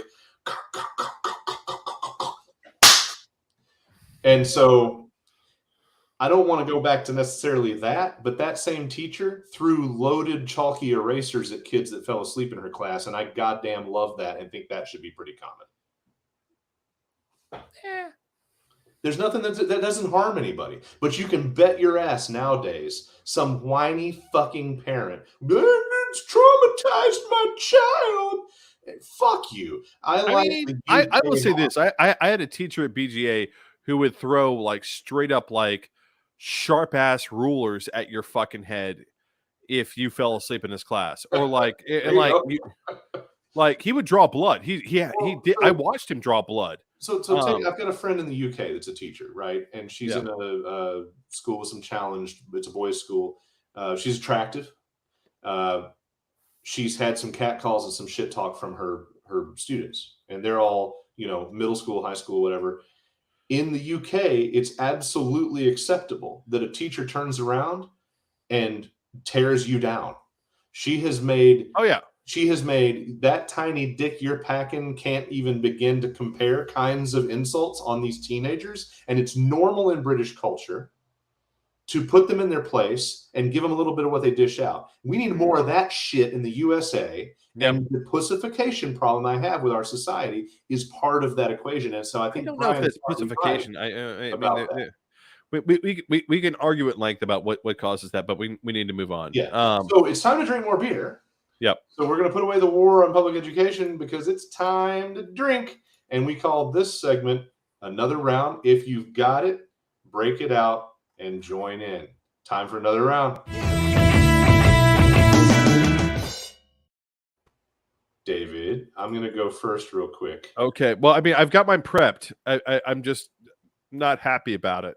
I want to whet people's appetite a little bit for the upcoming topic because my beer is on theme. Go. Just go. So the longer I don't have to drink this, the better. I'm drinking a light beer. Since we're about to talk about American idiots, the stupidity of America and the weakness that it provides to our enemies is the whole point of that. I decided the official beer of dipshits, light beer, would be where I would go. But I'm not going to just go quietly into that night. I'm breaking out more of the upper hand variety pack that I had from our trip to the UP. This is called Trek Light, Little Hoppy Crusher. It's technically an American IPA, but it's a 4%. So it's a neutered little beer. It's fine. I would say it's the LaCroix of IPA. It like maybe almost got into a fender bender with a truck full of actual IPA. And some of the air washing from the back of that truck got trapped in this can, and that's why I would say that it's the LaCroix of IPA. Again, I mean, it's fine. When you don't let the yeast do its job, you don't get. Well, apparently you don't get the beer bellies either. But That's true. It's not bad, right? As far as light beers go, like I'd rather believe me, after the one time that I toughed it out and drank a Miller Lite to be polite during a bachelor party in downtown Nashville before it was cool to do bachelor or bachelorette parties in downtown Nashville, if I had to pick a light beer to drink, I guess I could pick this one out. It's not their fault. They made it by spec, right? It is what it's supposed to be. It's just not my general variety. Oh God, that cleared my sinuses. But as the official go-to beers, light beers of the American dumbass, I figured it was on theme and appropriate. What are you chugging? So I have the dumbest of dumbest beers. And I swear that cleared my sinuses again. Jesus Christ. All right. I feel like I would like this beer. That's the weird part of this conversation. Ladies and gentlemen, you get to watch me self-abuse myself in a way that I normally would not do in front of other people.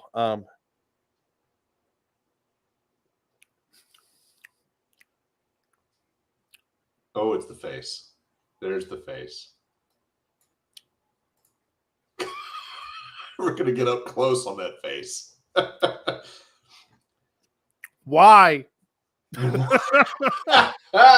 So wait a minute. Is it Lucky Charms bad? Nothing beats Lucky Charms bad. Nothing beats that. That had no flavor around. It was a couple of St. Patty's days ago that we. Yeah, if you need to see that episode, go back into our catalog. It's that Lucky was bad. Charms beer from Tailgate, and it was. God, it's got an aftertaste. Oh Jesus. Yeah, it does. Brian thinks you're nuts. Celebrity ain't worth it. So, does it make you question your life decisions? Is it bad? It so does. It makes me question so many things. I gotta ask.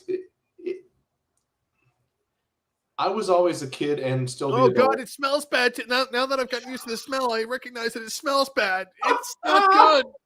It's not good. All right, let me ask you this: have you ever been a pickle brine drinker? No, because that's stupid. So, like the whole pickleback thing is just like. First of all, to clarify for all of you all who most of you all will never drink with me. That's fine. Me and brown liquor have an understanding, which is unless you're very sweet, I don't want to talk to you in a shot form, right? If you want to give me a whiskey sour or something, okay. I'm not going to be happy with it, but it's fine. Anything like a straight scotch is fine. Straight scotch on the rocks, neat. Me sipping that's fine. If you want to give me a shot of fucking sour mash bullshit, that is not something that is going to go down well. Like my gag reflex is going to kick in, and I'm going to have to sit there and control that reflex to be like, okay, shot of Jack Daniels. There we go.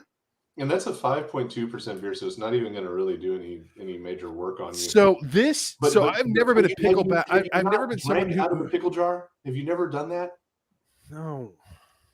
Okay, because when I was a kid and teenager, and now, I mean, I use pickle brine. I was always willing to drink a little pickle brine. Like if I got down to where the pickles are just a couple of them floating, I would like. So I don't know if I would hate it like you do. Oh, it's so salty. It's so fucking salty. Oh my God, it's so salty. So let me read this. I want to read this description. You tell me if this is even remotely true or if it's sadly very true. The tart, citrusy flavors of a distilled Gosa ale combined with the unmistakably zesty, garlicky flavor. That whole of a Sucker Punch dill pickle to create a uniquely delicious knockout flavor experience. I don't know if delicious is what we're taking away from this. No. It's so salty. And yes, it does have a garlicky, like it, you know what it is? It is garlic. It's garlic beer. That's what it is. It's garlic beer. I love it. Like literally, this is like throw this in a vampire's face and watch him fucking burn. I don't know what the fuck to tell you with this shit. It's just so fucking awful. Oh Jesus, this is gold. I love it. it is so. I mean, here's the deal. For you, I will drink this shit. But my God, this is. Look, he's drinking more. No, but you know what it is? It's salt. It is. It's salt and garlic. That's what it is. It's salt and garlic. I would not be surprised. I would not be surprised. No, that's where the burn is coming from. That's where the burn is coming from. Now that I'm trying to like understand like the flavors that I'm tasting. So it starts with a lemon flavor, right? So that's the front end. It starts with a lemon flavor and salt, like you're licking the edge of a margarita glass, and then it devolves into. And I want to make this clear for those of you who never watched it. And I feel like we should add him to our show because I absolutely love him. How to Drink. If you've never watched his channel, he's absolutely amazing, and he talks about the evolution of drinks. So ironically, he hates beer. This is a beer that he would definitely hate. So this he normally talks about the evolution of drinks. This devolves into a like you've bitten into a clove of garlic. Is how this devolves. I'm so glad we get to watch you have this experience. And it's got a spiciness. Like the spiciness comes just like if you've ever like actually put a clove like a lobe of garlic, right, and chewed it and eaten it. Yeah. Which is like a very Slavic thing. Also supposedly like a curative thing for other things. I've done it a couple of times. It actually does help. Like if you have digestive problems and you need to like really resolve them. It sounds like a recipe for heartburn for me. Yeah, it hurts. It hurts so much. But I won't lie. I encountered garlic. If you want to wreck out a digestive problem, chewing a little bit of garlic and during the burn can help you.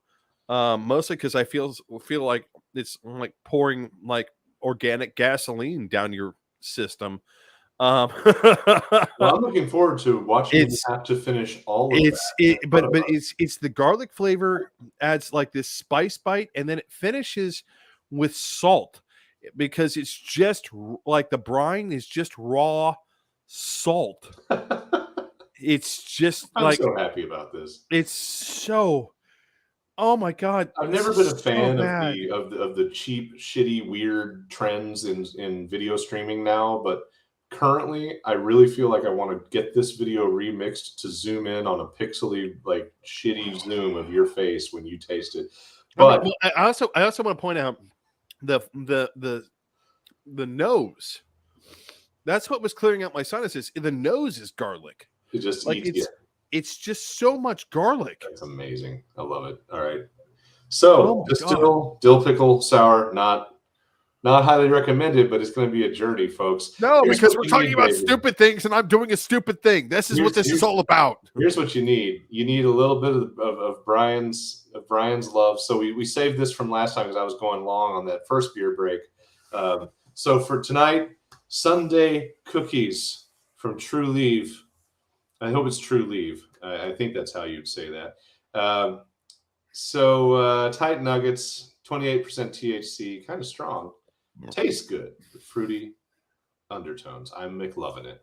And we always love it when Brian shares his alternative consumptions on breaks. We're probably going to keep warning everybody. We're going to eventually add him a whole segment for this. It'll be a lot of fun.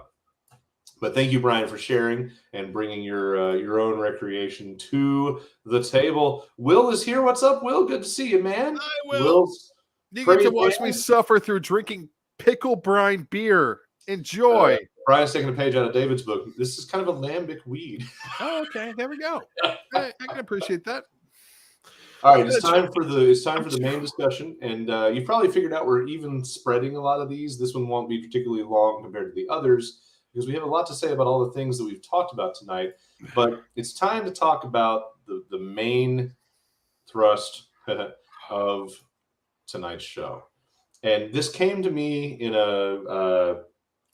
just a flash a few days back. Maybe it was over the weekend. I hit David up. I said, we probably really should talk about this as a show topic. Which show? And since we were trying to plan our month out to get us up to the Halloween show, we thought this would be a good time to do this. And we'll make it all very clear very shortly. Yep.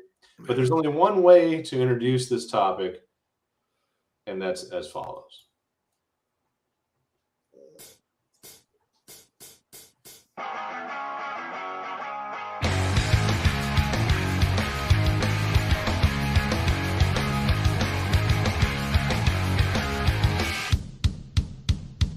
Yep. All right, let's talk about it. All right, David, my theory that I presented to you was that the greatest weakness we have in our country is our stupidity. And to me, this is something that's being exploited by enemies. Foreign and domestic, I think would be the way to say that. I mean, I think we kind of got to define stupidity, though. This is one of my things. Well, here's the light bulb. The light bulb for me that went off was the report, and I forgot who it was. It was NPR. It was an NPR report, and I don't know if you saw this. I don't know if anybody that's watching saw this, but tell me if this sounds familiar, David. And if you just joined us, David's drinking a dill pickle beer. No, David is forcing down and chugging to get it over with. A dill pickle beer. And I'm drinking light beer because it's the official drink of idiots. Oh, God. That is so awful. All right, here's where the light bulb went off, David. I was listening to NPR. And they were doing a report about swatting. Are we all on the same page? We know what swatting is? Yes, we know what swatting is. So for those that may not know, swatting is when you crank call a school about an active shooter. And the result, school, it's any location. Well, but right now, what's happening is school-based, and schools are getting essentially crank called about active shooters, which causes a lockdown and a full response, and that's why it's called swatting, because it brings out the SWAT team. Swatting has been a thing. It's been an issue. Lately, it's been a peak spike of frequency. Well, they did a report on NPR about four separate incidents spread across the country where, since the FBI is investigating these when they happen, they're noticing the trends. And the voice on the other end of these calls is distorted, broken, bad connection. And they were trying to dance around it, but I'm going to straight up say it, a little bit Middle Eastern sounding.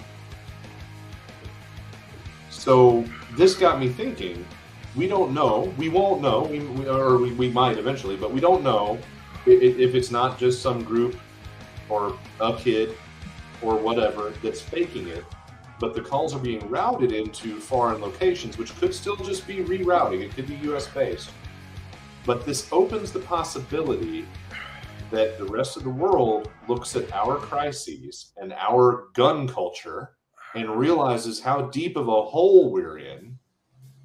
And if these calls are coming from a foreign source that's the same source, this is yet another way that the world is fucking with how stupid we are. I mean, I think you're reading a little bit too much into that real fast. I don't think so. The most prolific swatter that we've ever experienced in America has been a guy who was off his meds and doing it from a public library computer that he understood how to make Wi-Fi calls from. I mean, over a Call of Duty issue, like the game Call of Duty, over him wanting to swat people over about issues in Call of Duty. I don't think that this is. I think you're reading too much into it. I think I'm going to take this in a different direction, slightly from you, because I'm going to bring this back to a concept that I like to talk about a lot. which is democratization of feeling. Yes. Right. So for those of you who haven't This watched is one the of show, David's primary foils, ladies and gentlemen. And real quick before you throw the swatting thing out, my problem is the frequency having increased, even if these are coming from inside the house, so to speak. People are realizing that the problem we have with our gun culture and our culture of fear gives them the opportunity for this epidemic of swatting that's happening now to happen. And I understand where you're going with this, but I want to narrow it down a little bit more towards, because since we're talking about American stupidity, right? We need to narrow it down a little bit more generalized and then distill in a direction, right? Because right now you're just talking about one aspect. You're talking about a trait of American stupidity. Oh, sure, but I've got other aspects like elections. But where I'm going to take this, is a little bit broader, right? I want to take this broader and look at it from a more holistic point of view, which is again the democratization of feeling in America, which is America has lost touch with reason as a source of decision making, or a large portion of America has lost touch with the reason as a source of decision making. Instead, it has become, and this is the phrase. One day, I'm going to end up writing a book about this someday, or at least, a scholarly you really article. Should. You talk about it a lot. I do. You're right about it, and unfortunately, it's more destructive as a right-wing phenomenon, but it's happening everywhere. It does happen everywhere. The democratization of feeling, for those of you who haven't heard me talk about it, is this. I feel, therefore it is. Mm-hmm. It's an inversion of Descartes, right? It is what I would argue that a lot of what breaks, or what is breaking a lot of points in America, is this. I'm not making my decisions based on reason anymore. I'm making my decisions based on I feel a certain way about something, and as a consequence of me feeling a certain way about something, I want that feeling to be made real. I want it to be made manifest. And we've been, ironically, we've been experiencing this for a while. We've seen waves of this before. The Satanic Panic in the 1980s is a classic example, right? There were no Satanist cults doing things to kids, right? We did extensive investigations. Not even D&D? What? I do love that Stranger Things made that a major plot point of their latest. Right? I mean, but we set the FBI, we set law enforcement like bloodhounds after all these things, and there was nothing, right? There was no Satanist cult sacrificing or sexually abusing children. It was the Catholic priest at the church. I mean, right.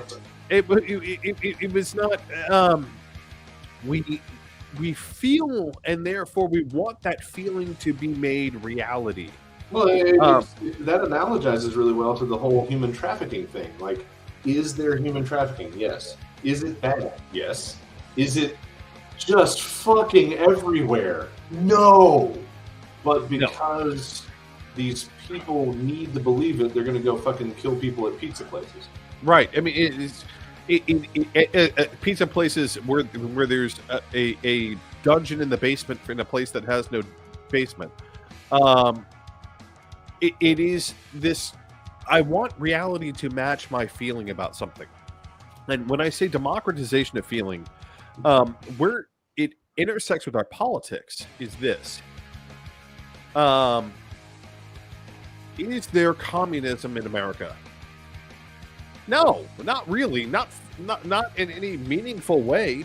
Like, there's communism in America in the same way that I have, I don't know, rhinovirus. We all have a little bit of rhinovirus, but we don't all actively have a cold, right? You could kind of, sort of, maybe say, oh, but the Postal Service is a communist. The government owns that. Well, that's not communism, though. The thing is, again, that's what I would say is democratization of feeling. The Postal Service is not communism. communism is the state ownership of all private property. And if you want to go down to the specifics, Marxist-Leninism, a dictatorship of the proletariat, right? That doesn't exist anywhere. I mean, the means of production, you could kind of draw some weird lines, and that's where I come to the stupidity part. But that's the thing: workers owning the means of production can be just as prevalent in capitalism as it is in communism. Government owning production. Government owning the means of production can be just as prevalent in capitalism. Right. That's my point. Like, in a way, the Postal Service is kind of that, but it's got a competition matrix going on. There's capitalism all around it. They have to deal with fucking FedEx. Right. It's so when I talk about democratization of feeling, it is this essence of I feel something, therefore I need it to be true. It's like the idea that Democrats are against me, the working person. It's like, well, evidence says otherwise. Right. But I feel, right? I feel a certain way. And why do you feel that way? Because someone's taking advantage of your stupidity. Exactly. Someone's taking advantage of you. But I feel that way, and therefore I need it to be real. I feel like I can be a multimillionaire tomorrow who doesn't have a college education, doesn't have an entrepreneurial bone in my body, doesn't understand the basics of finance or anything else. And honestly, I don't actually have a good original idea, but tomorrow I can be a millionaire. That doesn't make sense. So, David, but I feel like I could be, and therefore I'll support the people who tell me, well, if you become a millionaire tomorrow, you don't want to pay those taxes. Yeah, right. So give me a tax break in the now. Right. I don't know how to square the relationship exactly, and I'm sure we'll find a way, but there's a way to connect the relationship between the stupidity and the willingness to follow the feelings to the extent that you describe. And I feel like we've been at a peak stupidity level for some number of years. I can't put my finger on it. I think 30 years. 30? Oh, wow. I was going to go a little shallow and say 20. I was going to aim 30 years. 30 years. I was Since going to the aim for 1980s. about 9/11 as the major eruption of stupidity in the United States. No, and this is why. Why do we worship billionaires? So the 1980s is where I draw the line, and this is the reason why I draw the line. So what happened was Reagan took the brakes off, and he convinced a Democratic Congress to take the brakes off of rules about lending. And this is where things really started to get out of control. And I'm going to go ahead and break out a Here it comes. old school banner here. It's time for David's time machine. Step into the time machine, ladies. So all throughout, for a large portion of American history, for a large portion of history, for most developed economies, we had these big rules on lending and interest rates. And they made sense. And the reason they made sense was this. We wanted to make sure that banks, which were where we put our money, still had money. Right. Right? So especially after after a lot of banks failed during the Great Depression, right? Because they lent out more money than their deposits existed, right? And so they failed. And so people lost their entire life savings that were in that bank, right? Because the bank had loaned out the money. So we put a lot of rules in place. And those rules existed all the way up until the 1980s. And part of what happened when we took the brakes off those rules was all of a sudden there seemed to be a shit ton of money everywhere. Everyone seemed to be rolling in money. The catch was it wasn't actually their money. It was borrowed money. Money that they were sure that they could pay back. And it's one of the reasons why we continue to have problems today is because things like Uber, people who work for Uber think that Uber is a giant multi-billion, almost multi-trillion dollar organization, but it's never turned a profit. All Uber does is borrow more money. Under rules existing previous to 1980, Uber would never exist, right? Yep. Because they would not be able to borrow that money.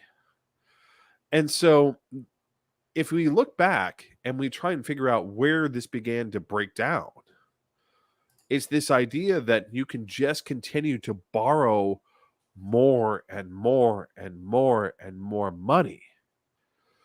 And so poor people who don't have anything to offer as collateral, right, can't borrow that money.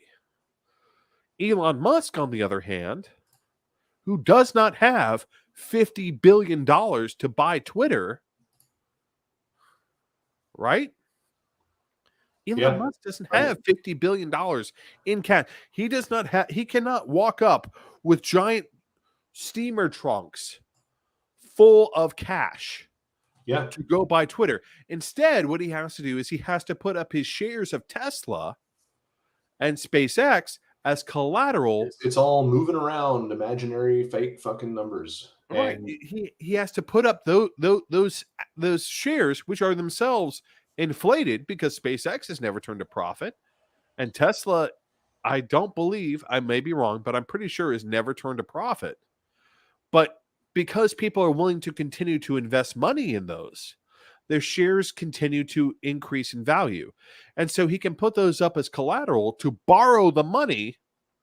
This is one of the reasons why he pulled out of the deal, is because he's a moron and didn't realize that if he said, I'm going to put up my shares of Tesla as collateral for a loan to buy Twitter, right? He didn't think about the fact that, well, if I put up my shares as collateral, then the value of my shares will drop because people will be like, well, the bank, if you don't make money off of Twitter, then the bank can seize your shares. Right. So, I mean, it's I think I can understand the gateway of greed being open the way that you describe it. That makes a lot of sense. The reason I went to the 9/11 thing was that was a major turning point in taking advantage of the stupidity from the powerful. And it was an event caused by government stupidity. And I hate to do this, but I'm gonna hit it one more time because we need to go all the way back to the beginning. Because this is one of the things that I meant to talk about, and it's gonna be slightly off kilter, but it is directly related to this. Where do we get this idea of wealth being the end all be all? So this happened in American history, and it's critically important to understanding why this group of people have evolved this idea. So 1928, group of people. 1928 happens, right? The Great Depression begins. And again, why does the Great Depression begin? Because a bunch of people loaned money out that they shouldn't have loaned out. And then the people who they loaned the money out to said, I can't pay back. Actually, Will, it's not as old as prostitution.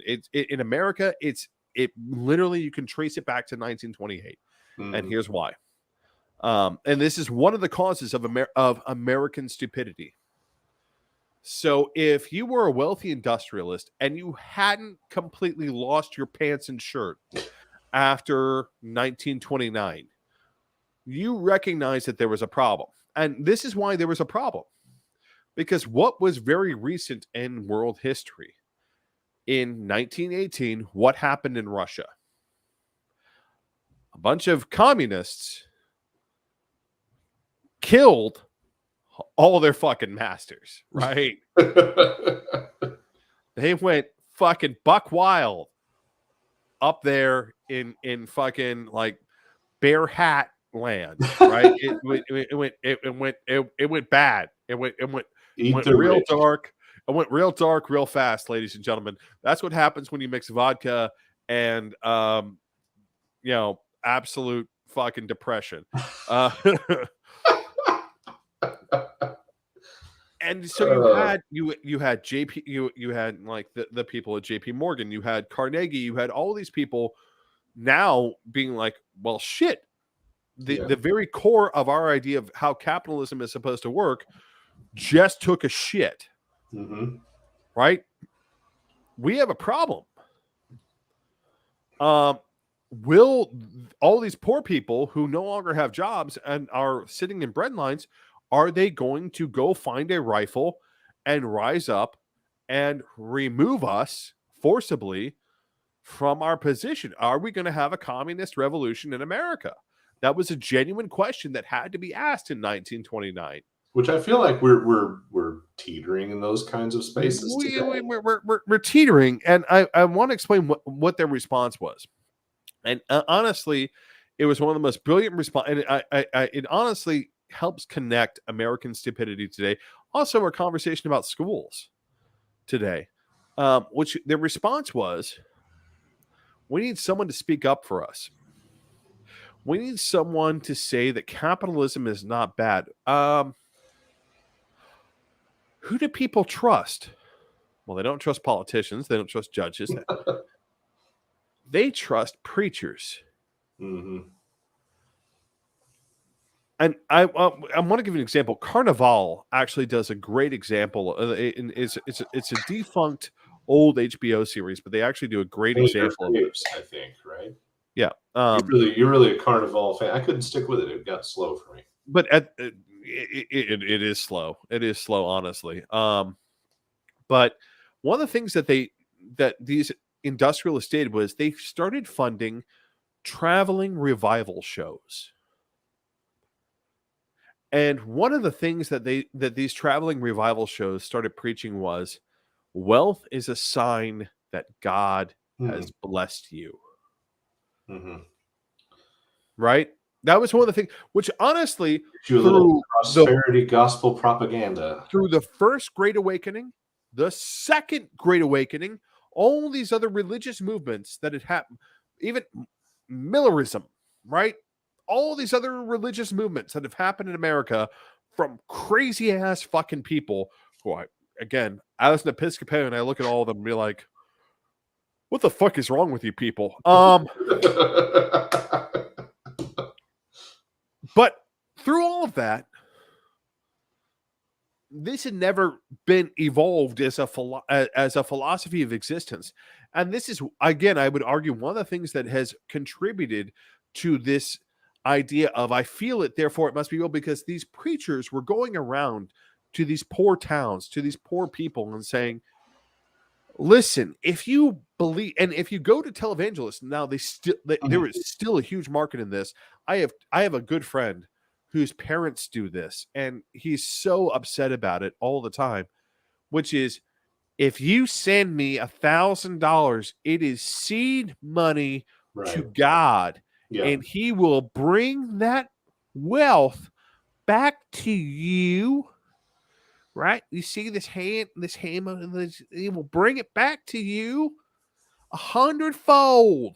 You will make $100,000 from continually preying on false hopes. $1,000, and it is the stupidity that has permeated our society.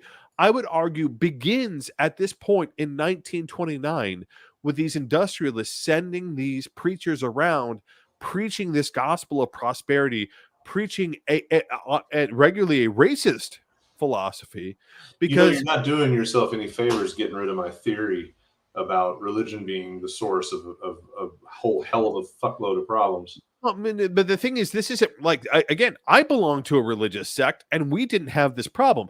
The problem is not that religion can be that thing.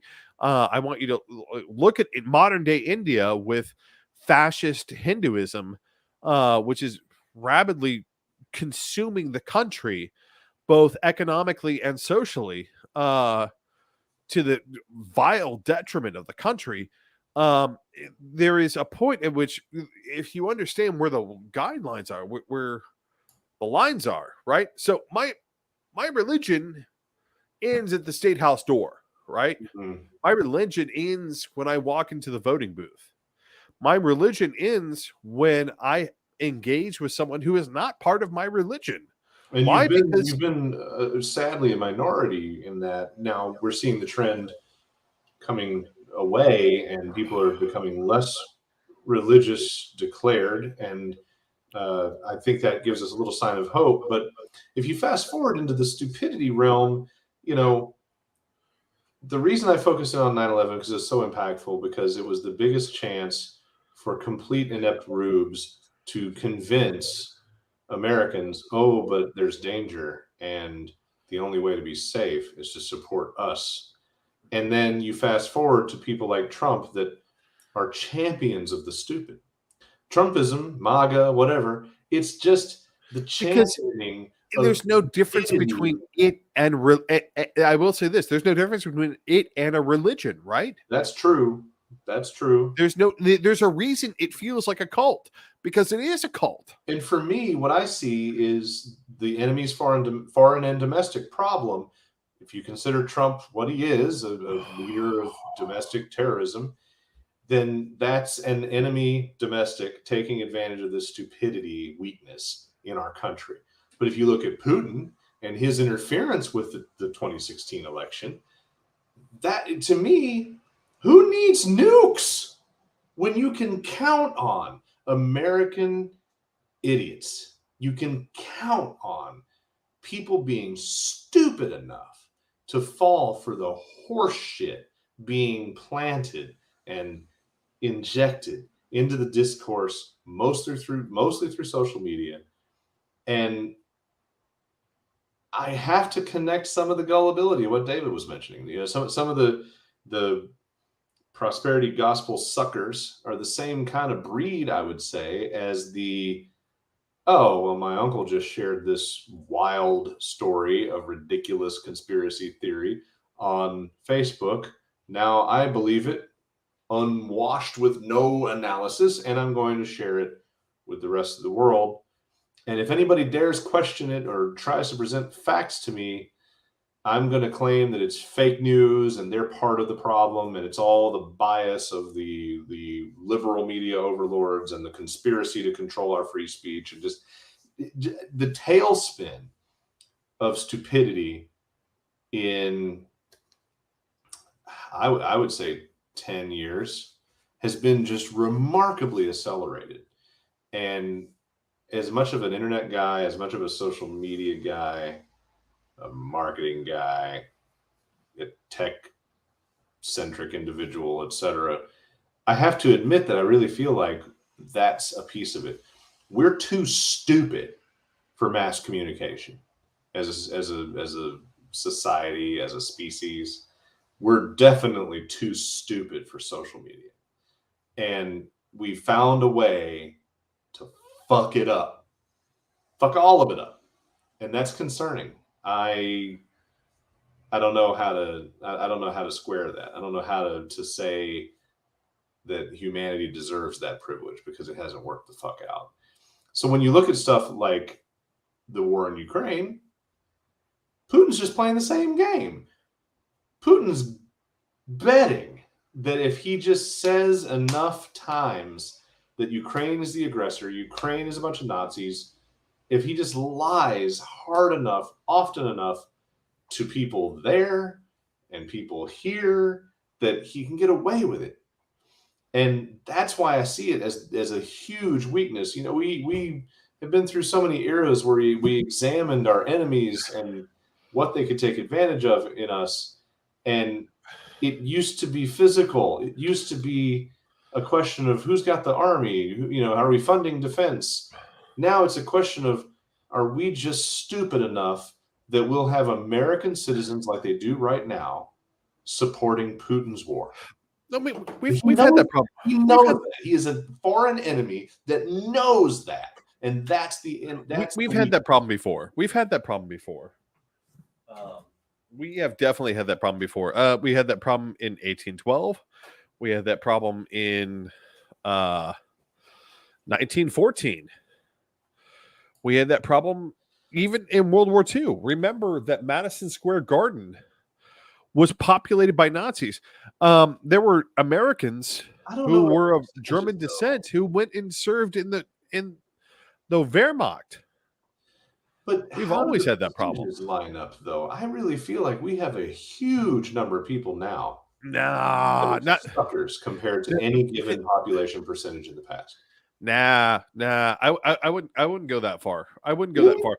far. Again, there was significant concern during World War II about the number of German Americans who may or may not have been loyal to the United States. There was, again, we locked up how many millions of Japanese, Yeah, right? but concern didn't make that legit. I mean, It wasn't real. you can shit in one hand and concern in Again, the other. a point of not understanding the realities of the situation. I think, it's no worse now than it had, at least foreign wise. It's no worse now than it has been before. I think You domestically, don't think so? no, I don't think foreign wise. When? Okay, Uncle David's time machine. I think Tell me, domestically, we do have a problem. when did we ever have a front-running candidate for the highest office, the most powerful person in the world, a candidate for president of the United States? When have we ever had a candidate reach out in the public space, on public airwaves, in the light of day, and request that an enemy state take action against their opponent to help them win? When has that ever happened in the past? McClellan? Yeah, McClellan.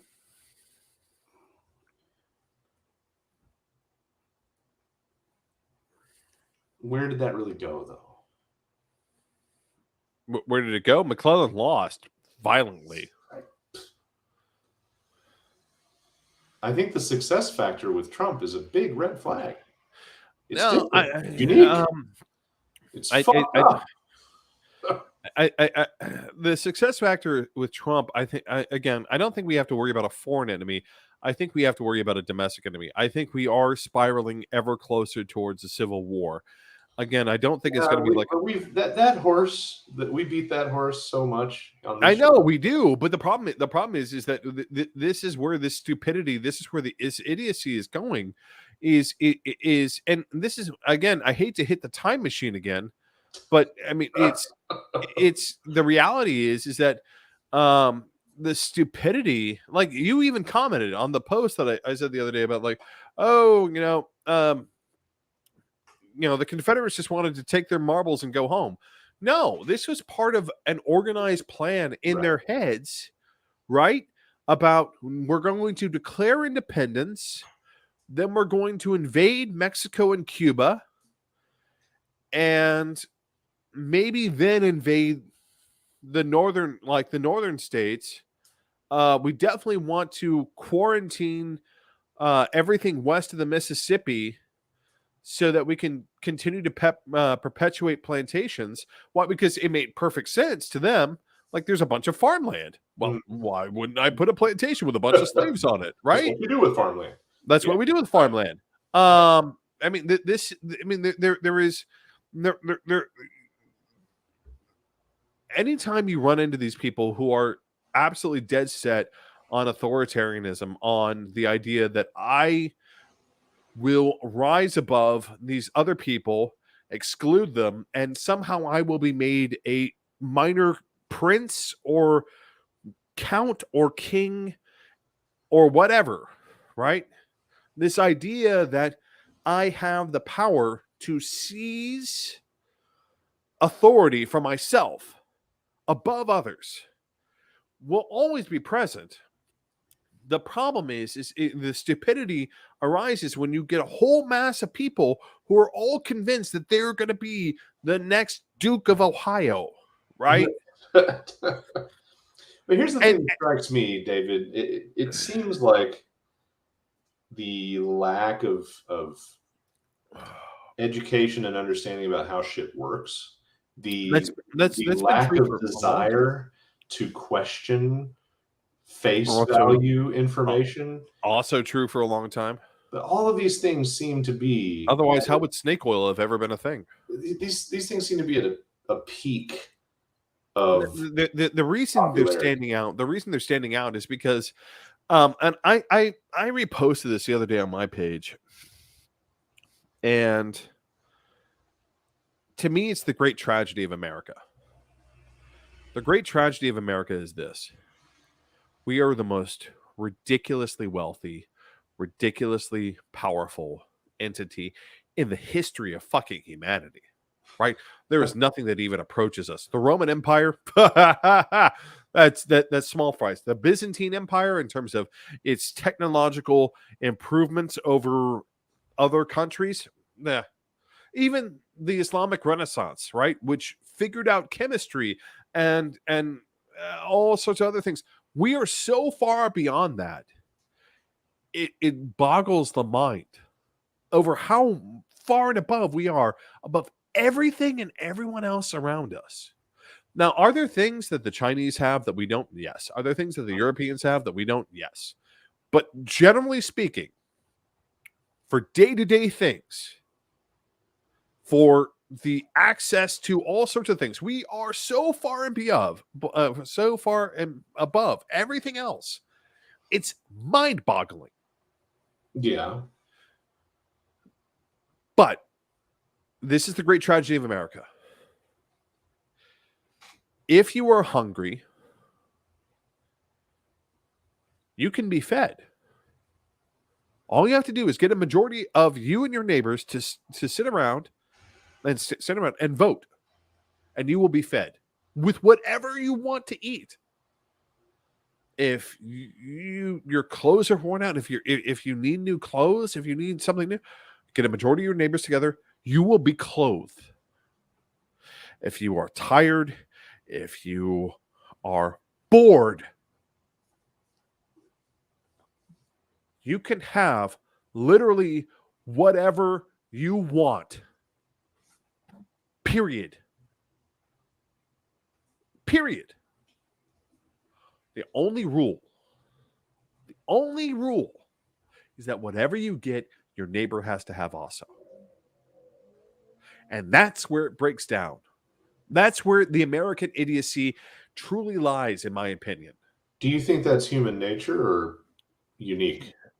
I think because it's really this zero sum thing really bothers me. I've mentioned it plenty of times on this show. This idea that for everyone to be able to benefit, or for someone to be helped, I have to lose. That's the core of American idiocy. Is it a global phenomenon? A little bit. Has it become a particularly pronounced American phenomenon? I would argue yes. This is the only society ever in human history where, again, if you want a new house, if you're living in an apartment, right? All you have to do is get a majority of people in your district to get together and say, no, I want a house. And you want to know what'll happen? You can get that government to go around and start saying, okay, we have to acquire the land and start hiring architects and build you a house. Build everyone a house. But that's the catch. Everyone gets it, right?